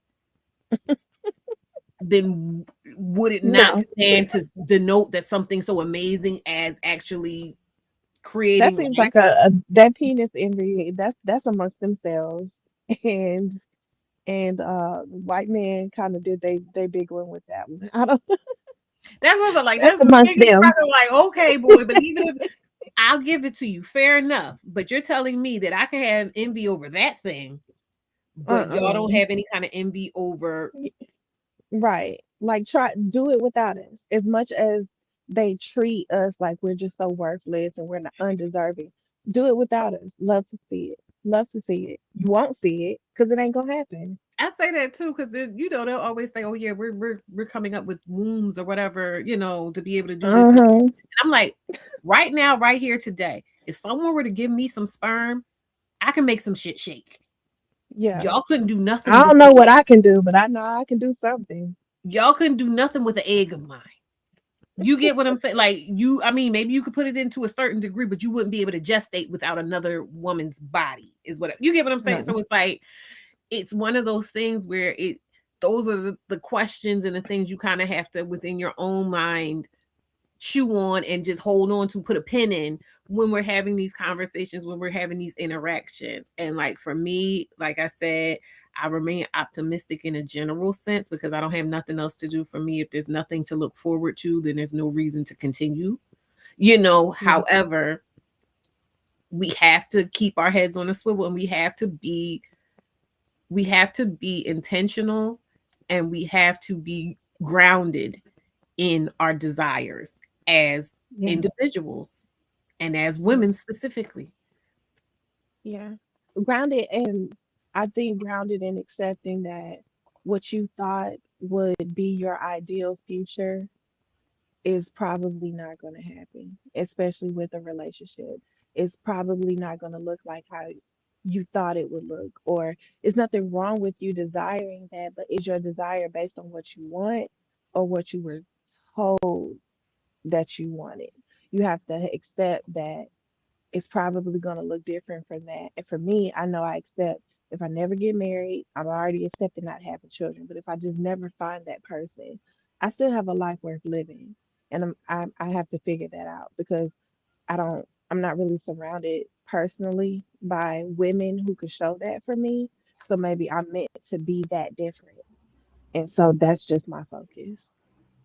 Absolutely. And I want to, and not to try to push you towards like something you're not already inclined to think or feel, but also understand that, like, if there is a desire that you can identify as being rooted from within yourself, there's a reason that it is there. And even if you don't have points of references on your own in terms of stuff that you can look towards, you can try to be that point of reference for yourself. You know what I mean? Like making a conscious decision to forge that path Yeah. in your own life. That's to Yeah. me, that's part of self actualization as well, is recognizing like, look, I don't know how to do this thing, I don't have anybody around me, but if I feel that this is an innate desire within myself, then I'm going to set about the work of figuring out how to do it, um because I'm worth that.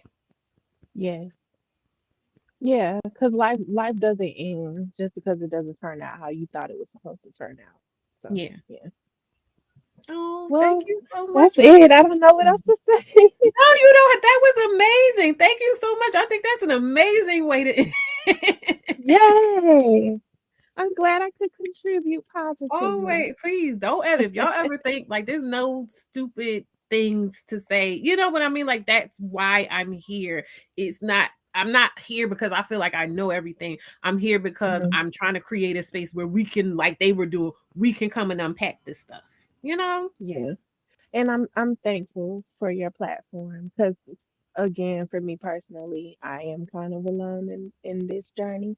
But so it's not just your platform, but it's other Yeah. platforms that have, like Erica De Niro, there's Hmm. Themis, there's shoot, I can't think of her name right now. So, oh, of course, Alicia. Yeah.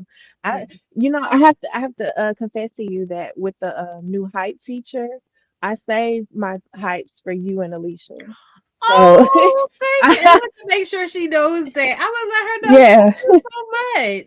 I try my best to hold on to the hypes because I try to hype who I can. But for you So two how does that specifically, I'm work? like, if you get 3 hypes a week, and I think by like Friday, maybe Friday is when it's the end of the week, and then they calculate the hypes, and then you'll get a notification of who you hyped and how many other people hyped them up and how many points you got and stuff.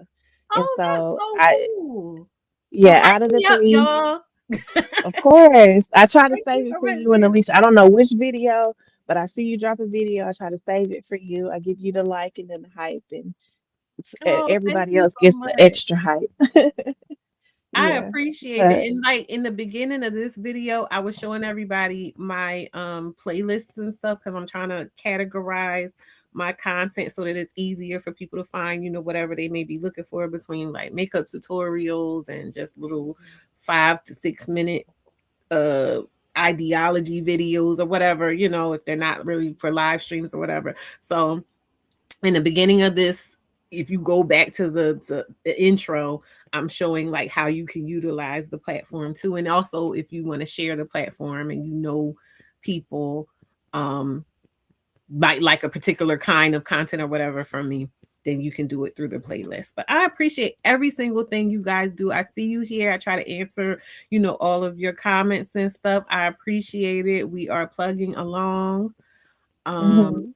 I and I continue to try to bring you like good quality stuff because I can get into a space where I'm thinking of this in terms of like social media, and my work that I have to do is like disconnecting this just from social media generally and staying connected to the fact that I'm interacting with you guys through this content. So please know that I appreciate every single thing that you do to engage, and you are helping me showing up, like looking at the people that are in the lives. That number is slowly like creeping up. So everything from an optimist perspective, everything is working in my favor, and I attributed it all to you, and I appreciate you so much. Thank you.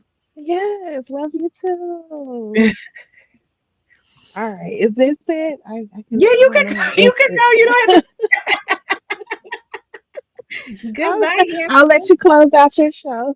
All Bye, right. y'all. Bye in the chat. Oh, that was cute. I love it. I love it so much. And I love you guys so much. Like, this was the best way to spend my Valentine's Day. I keep forgetting it's Valentine's Day, but this was the best way to spend my Valentine's Day.